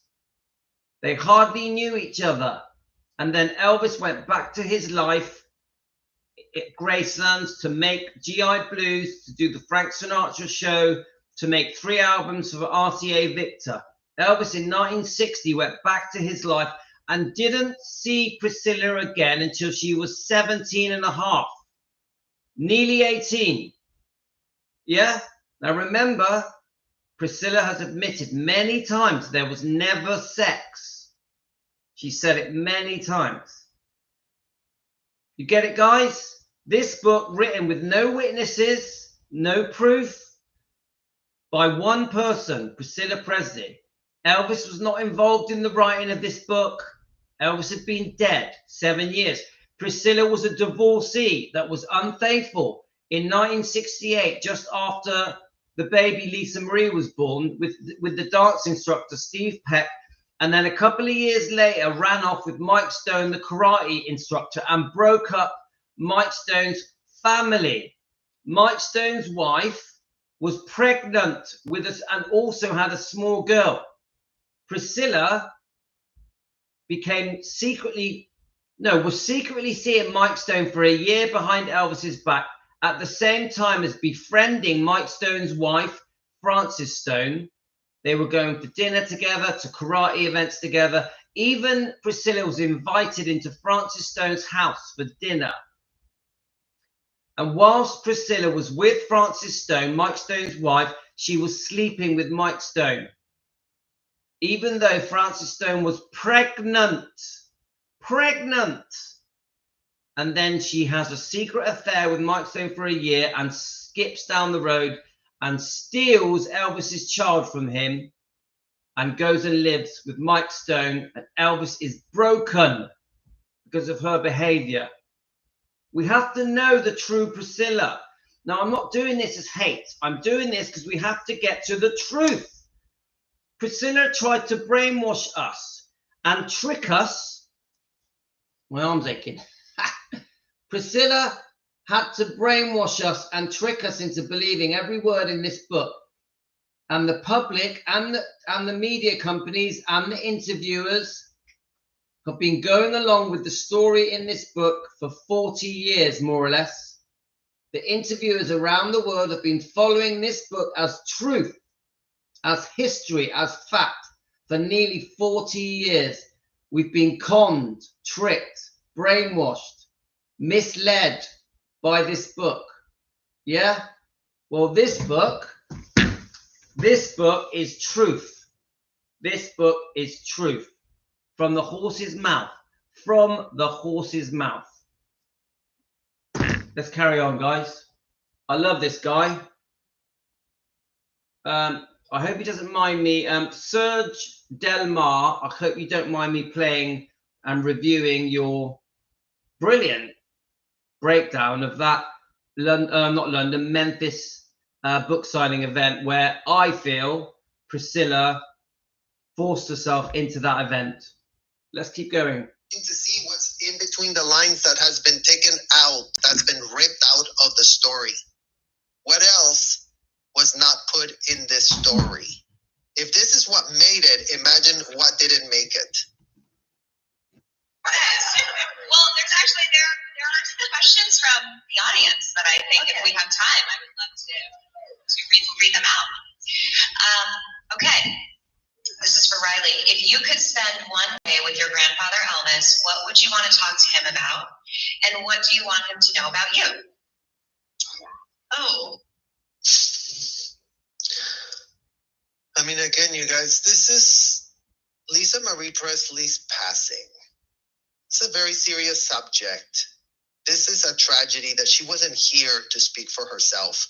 This is a tragedy that her daughter, that is trying to put a graceful front, that has been put to do more media than I've ever seen Riley ever do in her life or anything.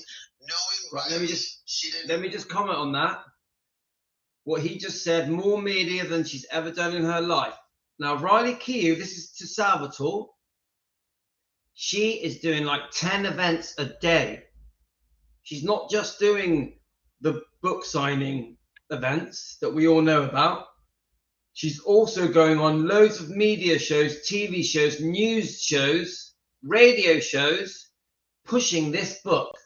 She's really, really pushing this book. Now remember, she's a millionaire. She doesn't need money. Riley Keough does not need money. She's got plenty of money. Why is she pushing a book that she doesn't need the money? It's already a bestseller, isn't it? It's a massive bestseller. It was always going to be a bestseller, this book. Not just to Elvis fans, not just to Priscilla fans, to normal people. Normal people are buying this book. Even my wife wants to read it because it sounds interesting. She's going out of her way to expose the wrongdoing of Michael Edwards and her own grandmother, Priscilla. In my opinion, Riley Keough is going out of her way to promote this book as much as possible. And what is she promoting? She is promoting the sexual abuse allegations and her mother's and her grandmother's behavior. That is how we do it. That. Kathy, thank you so much. Well, let me just put this down. Kathy, that's so kind of you to buy me a coffee. Guys, when you buy me a coffee, I love it. Please hit the super thank you if you're enjoying what I'm doing now. Let's keep going, guys. This guy is spot on. Spot on. I'm going to do this media. Knowing Riley, she doesn't give an F about going to all these talk shows and pushing this book out. Well said. Oops, hang on. Do any type of press media docket like this ever for anything she's Let me go back on that because that was quite good. Riley ever, that her daughter, that is trying to put a graceful front, that has been put to do more media than I've ever seen Riley ever do in her life or anything. So Knowing true. Riley, So true. she didn't want to do this media. Knowing Riley, she doesn't give an F about going to all these talk shows and pushing this book out. When have you seen her do any type of press media docket like this ever Very for good anything point. she's ever done. Very That's good not what point. she wants to be doing. So who's pushing her to do that? Oh no, you really need to do this. You really need to clean and sanitize the name. Maybe she needs to be left alone. Maybe she doesn't need to purport that everything is wonderful in order to keep a false legacy based on iconography that, you know what, maybe shouldn't be so nostalgicized as everything was great and everything was wonderful. Maybe it should heed a warning to America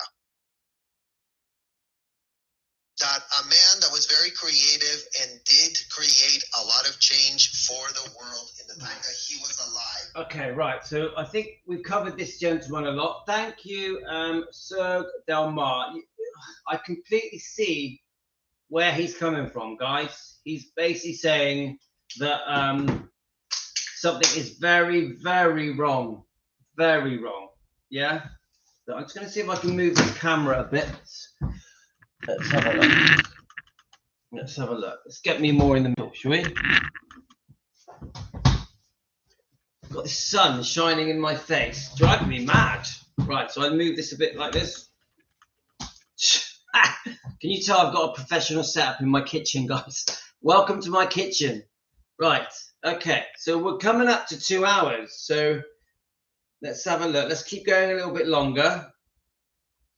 Right, let's have a look.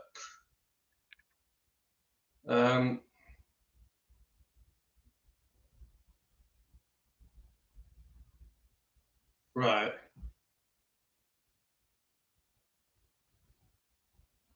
Okay. Right. I've stored a few things. It's just so much to go over. Right. Now, let's have a look.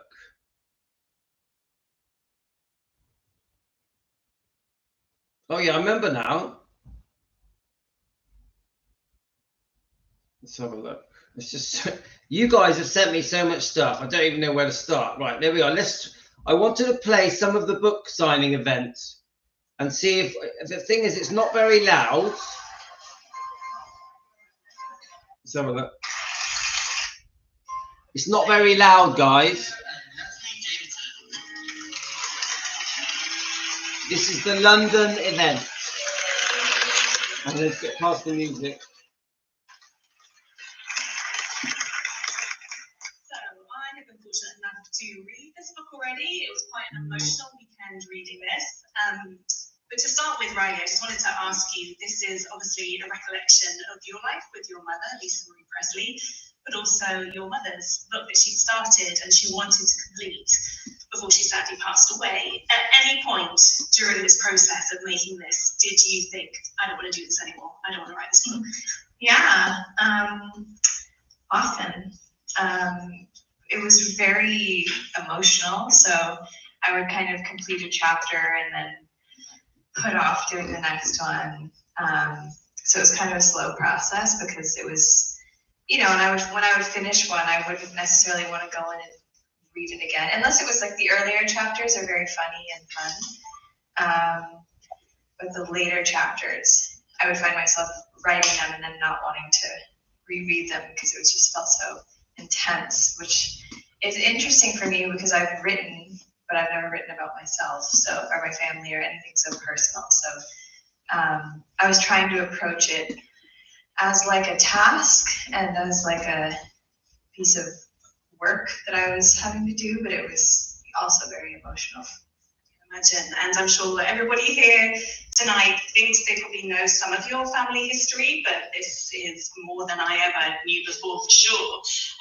But it's clearly such an emotional story as well.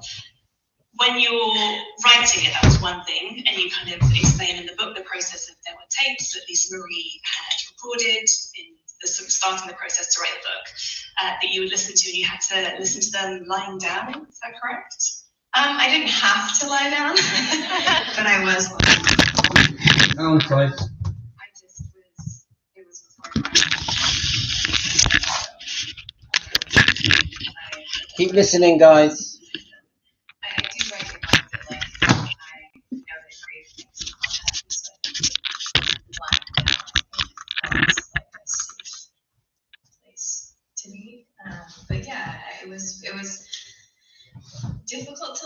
too, but then it became very like funny because the mom was so wild and funny, and the stories were kind of hilarious. And the way she talks in the tapes is very like she has a sense of humor about most everything, even when it gets heavier. You know, of course, there are moments where she's not being funny, but a lot of the tapes she's kind of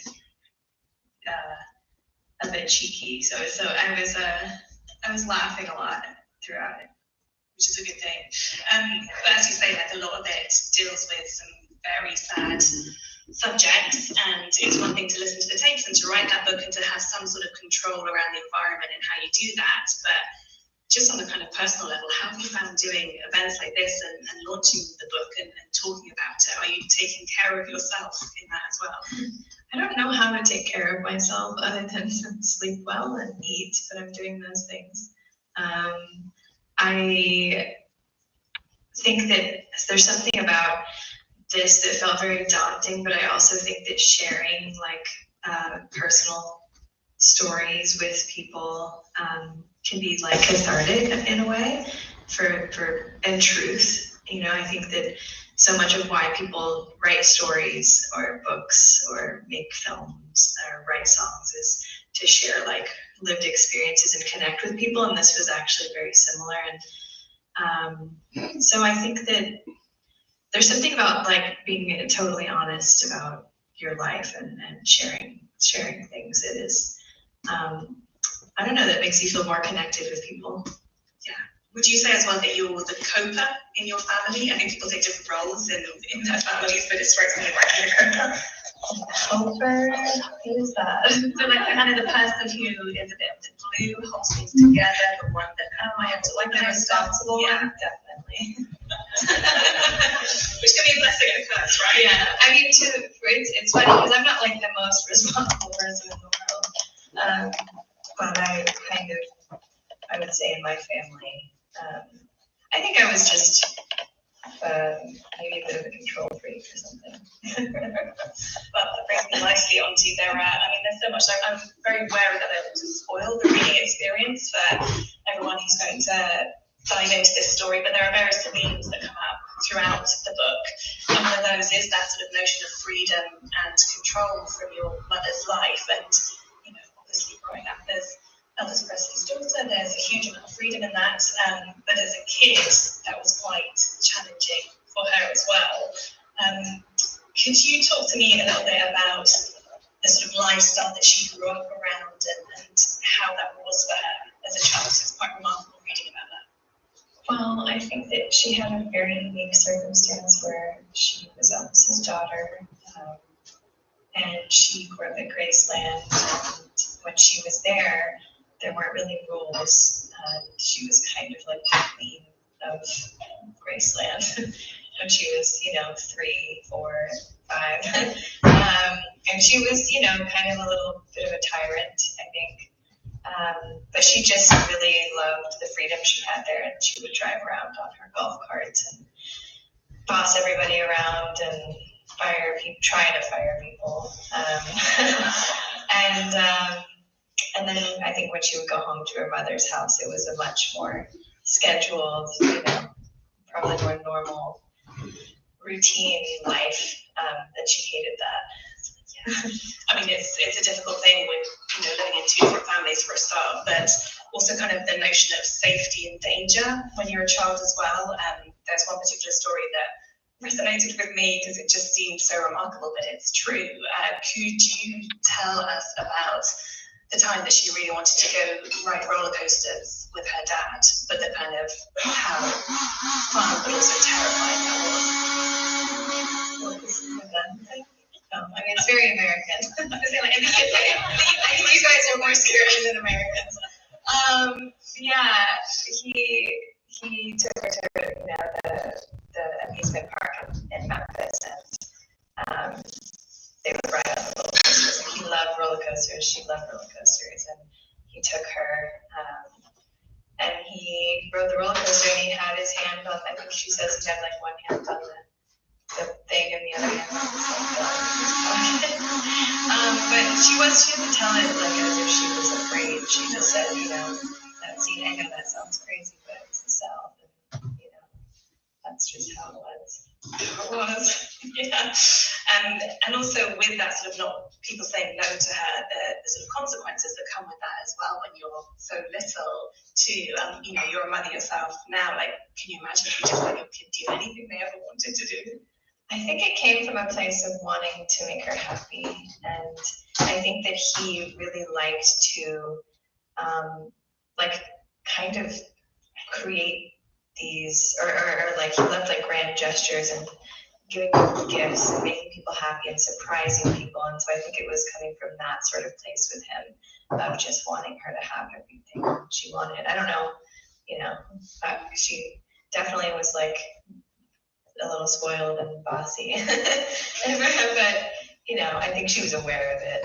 Yeah, again, like you said it already, but there is so much humor in this book as well, and her wit comes across really beautifully. But that kind of notion of she sort of swings from like freedom and control quite dramatically. And I'm very British, so I'm quite squeamish about intimacy at the best of times. But again, there's a story where your mum recounts how you were conceived, which I think most people don't really know or want to know the full story of their conception, but you now do. Yeah, I already knew it before, I didn't know the details of it, but I knew that it was, on the ship, and I knew that she had planned to have me and didn't totally tell my dad.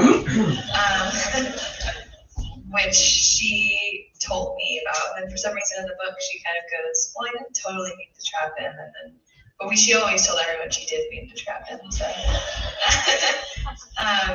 But yeah, she was with my dad on a ship in the Bahamas and planned to get pregnant. She was like kind of by herself, ovulation and everything. Yeah.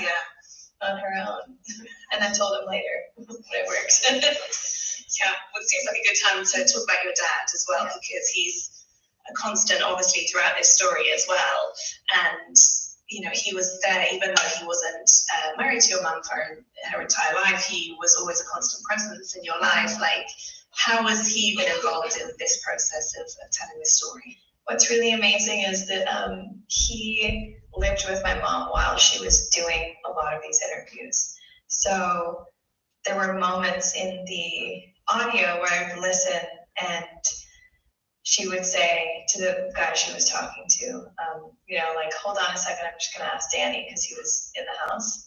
So I would hear my dad come in on the tape, and then they would kind of like bicker over how something happened. And so it was pretty funny. And then when I started writing it, because we're, we see each other, we live 5 minutes from each other, so he's over at my house a lot. I kind of did the same thing where I'd be writing and go like, wait, so where did this happen and what, so he was there to kind of help me, because I was filling in a lot of, I have a pretty good memory, but he helped me fill in a lot of the details that I didn't remember because I was not alive or 6 or 7. It does sound like there was so much that was shared between you and your mum. She was very open, it seems, with her kids. But was there anything in particular that you can remember when you were listening, lying in your bed with your mum's voice in your ears, that you were like, okay. No, I just laughed so much, and that was something that I really valued and cherished, is that how fun, she was so funny. And that's really it. I mean, we were so close that there wasn't really anything in the tapes that I hadn't heard before, which, is, we didn't have a lot of boundaries in our family. So, I mean, I knew most things about her. She knew kind of everything about me, my dad, my brother. We were very close. Which probably explains maybe a bit about how going into this process then there weren't any huge surprises that you were going to be shocked by necessarily. Yeah. I think that she felt more comfortable with me than she did with the guy she was talking to in the interview. So I think she would have told me if there was a bomb she was going to drop on this guy. I think. So the timing of it though, so again, the book opens and And it's a really gripping opening because you talk about how you explain the process. So throughout the book, there's different fonts and there's different styles of writing between the tapes and your mother's voice and then your own sort of filling in the gaps along the way. But you say about how this has been quite a long time coming for your mum, and she wanted to write this book, but she was quite insecure about why and how and what that was going to be like. And so she came to you to say, can you help me write it when she was alive? You're like, yeah, sure, like not kind of knowing what the commitment would be. But then she died a month after she asked you. So what did you feel at that? I mean, it's also not the first thing in your mind when that happens, but the sort of weight of the promise you made. Yeah. The first way that I felt was like, I'm sure people in here have experienced loss and grief, but like when someone you love dies, there's a lot of things to do, or things that haven't been finished. And so I was kind of in that headspace of kind of help, like trying to tie up loose ends, and there were things she was in the middle of, like, so that was kind of where the book began, as I was like, oh God, this book that she was writing. And it wasn't something that I necessarily like wanted to do, because I just lost my mom and it felt like really daunting, but I just kind of found myself putting things in order, I guess. And the book felt like this big thing that I was like, okay, I know that I have to finish this for her. And then, so at the beginning, it was kind of like, I was a bit apprehensive about it, but then as I did, like, there was a first draft and we were going through it and I was talking to the publisher, like it actually became really fun and joyful, and I felt like very happy that I was doing it. Because there are moments where I was like, why am I doing this? But really it was also the whole time it was just for her, you know, like I'm not really, it's funny, I wouldn't have thought I would ever be someone to write a book. And now that I've done this, I get the appeal. Like, it was a very, very fun process, but it was a little bit out of my comfort zone to kind of do this and then be the face of her book and go around talking about her life, you know, just because I'm not her. And I don't know, I felt a little bit, I guess, apprehensive about it, but then it ended up being this thing that was just really beautiful, I think. And I mean, I know it's early days, but the reaction. Right, I will let that keep going, because I do think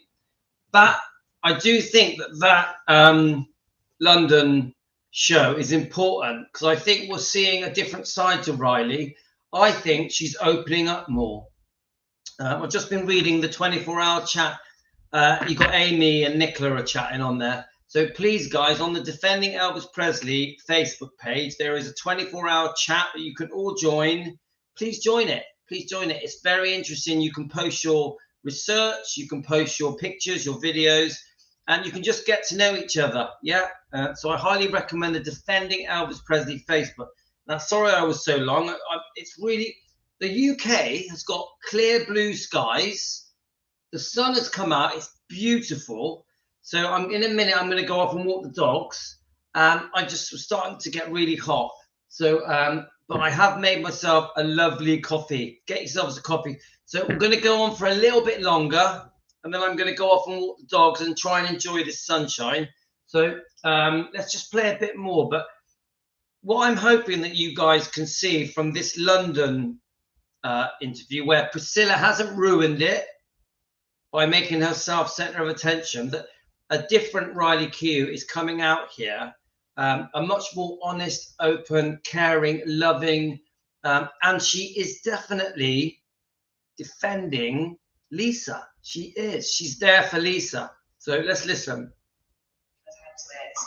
And I think whenever you're talking about grief on that level as well, people often share their stories of grief with you. Have you felt a lot of that through social media and through meeting people? And has that felt overwhelming, or has it been a pleasant byproduct of this? I think it's the best byproduct, because that's sort of why my mom wanted to write a book. She wanted to share her whole life story, because it's kind of wild, but also as a human being, she wanted to share her what she went through with addiction and grief and loss. And I think that she in the audio tapes and on the tapes often would say, like, if I can just make people feel a little bit less alone, or feel like I helped somebody, not feel so alone in whatever experience they're going through. Like, that's why I want to do this, you know? So that's like my favorite part, is because I know that would have been what she loved about it is people reading, because, you know, it's very candid and very open and raw, and she's not like, she's such an honest person that it's, you know, it's a very honest experience of grief and addiction, and she kind of, everything's in there, you know. And I think that for me, the way that I've gotten through hard times in my life or grief have been by connecting, like knowing that other people around me in the room have also you know, are also experienced that feeling. So I think that's why she wanted to write it entirely. Yeah, and I guess to try and get that connection with people, you have to be completely honest and candid. And I'm not going to lie, there are some bits when I was reading this book where I wanted to look away from the page, because it's so blunt and frank the way that she writes sometimes. So just one of those moments where she talks about her drug addiction, which didn't come for her, she says, until she was 40, which I'm not sure is something that a lot of people have quite realised, that it was quite late on in her life after the birth of your twin sisters. But the opening of one of the chapters is just talking about the addiction she had to the prescription medication she'd been given for that birth, saying that it escalated to 80 pills a day, which is almost inconceivable to think about. I know. I can't believe, you know, she was a really tough, I don't even know how she survived that, to be honest. But it's a strange story, the like later in life addiction, but I think it's actually a lot more common than you would think. And opiates are extremely addictive. It's a huge problem in America. Now there's more like regulations, and it's a little bit harder, but it's extremely hard to beat an opiate addiction, and she did, you know. And that's something I like to also remind people, is she did get through her addiction, which I don't think we anticipated, because it was so intense. And like you said, she was taking so many pills. She was able to beat it, which is also can be uncommon, you know. Do you have a lot of anger about that as well? Just the fact that she was able to get hold of that much medication? Like, I guess a lot of that comes with, if you have the money, then it's easier. Definitely. I mean, it's definitely when you are like a celebrity, there are rules that are bent a bit, I think. And there were moments where I say in the book that I would call doctors and try and convince them otherwise, but she was Lisa Marie Presley, and they would listen to her. So I think maybe that's a pretty, common story in addiction and fame and that kind of thing. Yeah, it still doesn't make it any easier when that's your mother. You're having to, again, it's a really sad story, but there's so much humor in, you relay like text conversations that you would have with her at certain times as well, when she was really desperate. And how did you feel about kind of putting that side of the story in from the real personal accounts of how it was for you dealing with some of those things? I didn't want to at first, and then I had this like moment where I felt I was just sitting alone, and I felt that she wanted me to include my perspective. I don't know how to do, because I was kind of like, I couldn't decide how much I should share that wasn't from her mouth, that kind of thing. And then I would just go back to who she was and what she would have wanted. And she was like so honest that I don't think she would have, I think that she would have wanted me to share, exactly what happened. And yeah. On the flip side of that honesty, sort of as, a teenager who's grown up with a mum as well, like how honest would she be like about things like your outfits when you're like, you're just the kind of stuff that people might have all experienced with their own mothers? I mean, she was like she cared about manners a lot. I think she got that from her mom. She definitely like would care if we were, you know, if I had my feet on a coffee table, like that kind of a thing. You know, always tell me to wear a bra. Always, my whole life.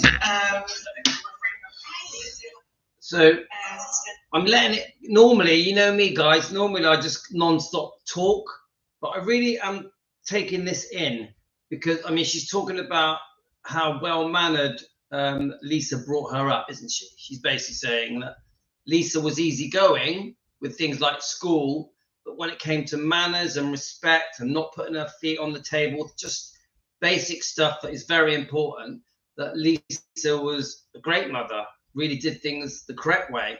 And this is why Riley and Finley and Harper are just so well mannered. So I'm just going to play a couple more minutes, but then I'm going to have to shoot off. I do think that we probably are going to have to play all of this. So we're not even halfway into it, but I can't do it now because I've got to go off. So we're going to play a few more minutes. I'll just drink my coffee with you guys. Thank you for coming into my kitchen with me today. It's a long, you know, we've been on here over 2 hours, but it's gone very quick. We've got many more subjects to cover. So let's just play a bit more and then we're going to have to go. But she, yeah, so she was pretty, I don't want to say like controlling, but we had a lot of rules. We didn't have, it's funny because we had a lot of freedom. Like I say in the book, if we went to school some days and we didn't want to, she would just let us skip, you know? So there was freedom there, but with like curfew and rules and those sorts of things, like she was actually quite strict. We had to be home and, you know, I was never allowed to stay out as late as my friends. There always had to be a parent there. She had to go and check, you know, so she was quite strict with that kind of stuff. And like our food, like I couldn't drink Coca-Cola when I was like 17. And I smoked cigarettes back then. And I remember being like, what? This is so crazy. She'd let you smoke cigarettes. Yeah, but she was like, sugar. You can't drink sugar. I don't know. So she had rules, but they were, you know, random. So is there anything that kind of pops into your head about, would she come and kind of drag you out of the party if you'd like miss curfew, that kind of thing? No, but she would, like if anyone ever was mean to us, she would walk onto the schoolyard and like regulate the situation, which was very embarrassing. How exactly would she regulate it? I think she would go to the kid and like get down at them. It was scary. Most kids were afraid of my mom.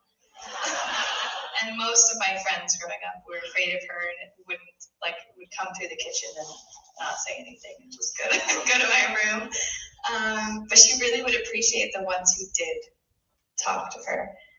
Because she was intimidating. But it was because she was just so she didn't have the ability to like small talk or like pretend she wasn't feeling how she felt. So I think her honesty made people uncomfortable. Yeah. But to me, it was always just funny. Yeah, I'd like to have been in that playground, I gotta admit. But you say in the book that naturally your mum was a split between her dad and her mum, so Priscilla Presley as well. And I know that a few nights ago you did an event at Graceland with Priscilla. How involved has she been in this process of getting this book out there? What's her reaction been to it? Right, didn't she just, right, I missed that bit. Let's just listen to the Priscilla question and then we're going to go, guys.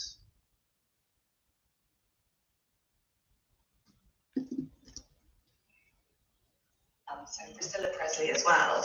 And I know that a few nights ago you did an event at Graceland with Priscilla. How involved has she been in this process of getting this book out there, and what's her reaction been to it?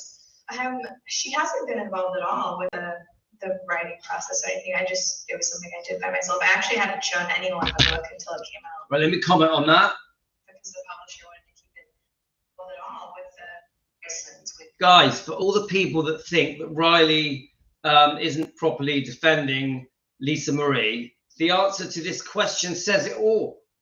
I personally think that Riley went out of her way to make sure that Priscilla had nothing to do with the making of this fantastic book that must have took thousands of hours to create.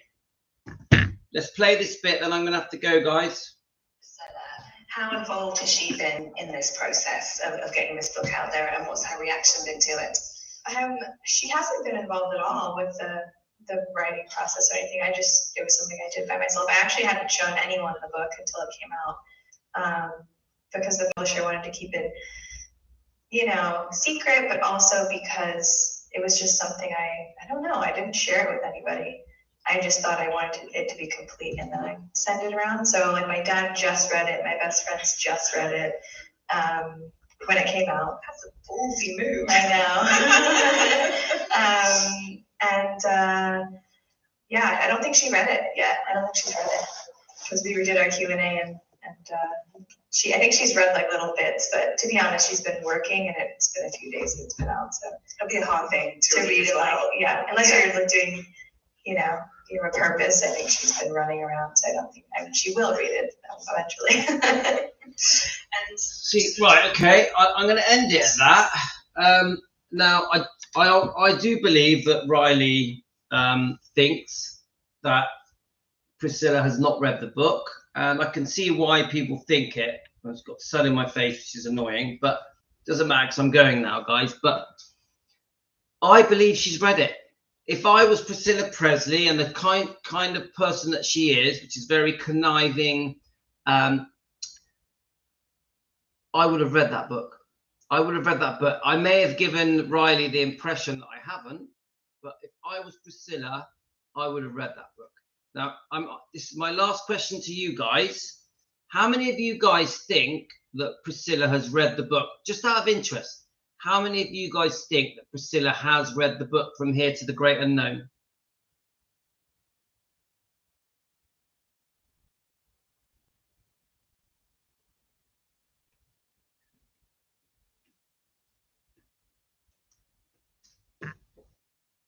Okay, so Amy thinks not, yeah?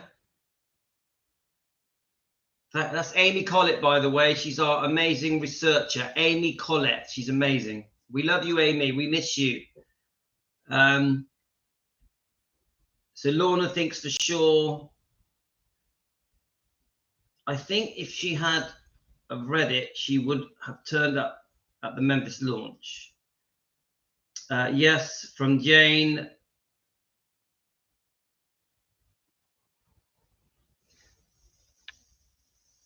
Oh, thanks, Amy. And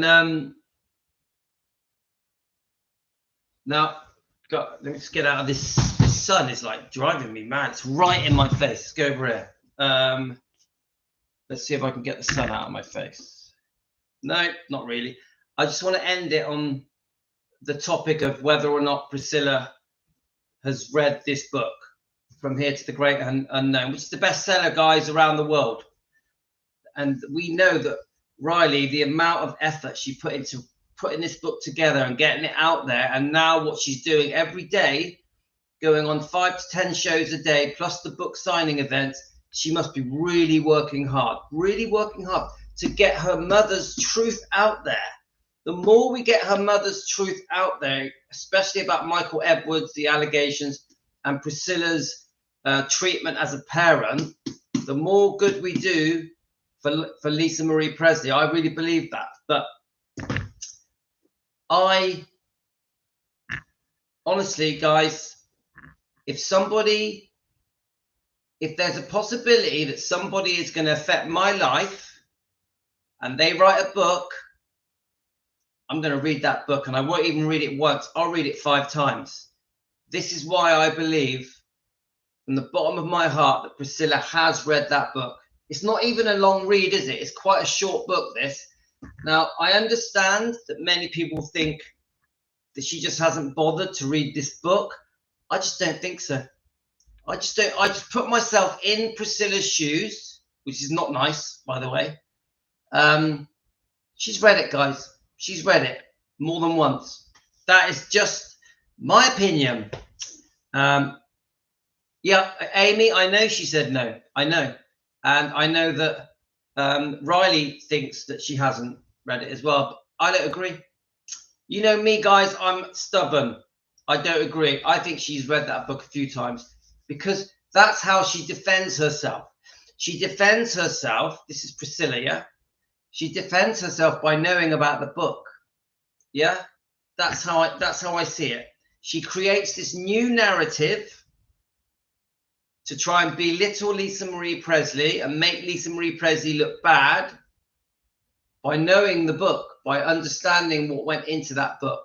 That's just me, guys. That's how I am. You know, I could be wrong. I 100% could be wrong. Yeah, there we are. Amy says, playing dumb. Perfect ending. Priscilla Presley is playing dumb. Thank you, Amy. Brilliant way to go. Anyway, guys, I have to go. We're going to be back later in a couple of hours for another live stream. So I always end it the same. Thank you for buying me a coffee. Please subscribe. Please become a member. Thank you for sending me super thank yous. That's very kind. We've spent 2 hours and 20 minutes here.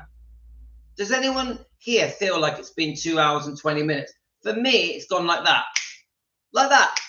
Really quick. I've loved spending my morning with you guys, having a coffee with you, and just feeling like we're together in the kitchen in the UK, just having a chat, watching some different video clips, which have all been very interesting, very enjoyable, guys. I just love my mornings. I look forward to my mornings. I wake up, guys. This is my morning. I wake up, I have a coffee with you guys for a couple of hours, just chill out. And then now I'll go off for a run. I'll do a bit of exercise. I'll walk the dogs. I'll make some dinner. I'll go shopping, and then I'll get the kids from school. That's basically what I do. So you guys have made my morning very special. So I really appreciate that you guys come on to Defending Elvis Presley. Fans want the truth, so we can defend Elvis and Lisa Marie and his legacy and Finley and Harper and Riley Q together. Thanks, guys. You take care. I'll give you all a wave. And to any of the new members, thank you so much to the new members. So kind of you. Any new subscribers, thank you. Please like if you've enjoyed what we've done. That's it, guys. Take care. Love to all of you. Thank you so much. I send you all love.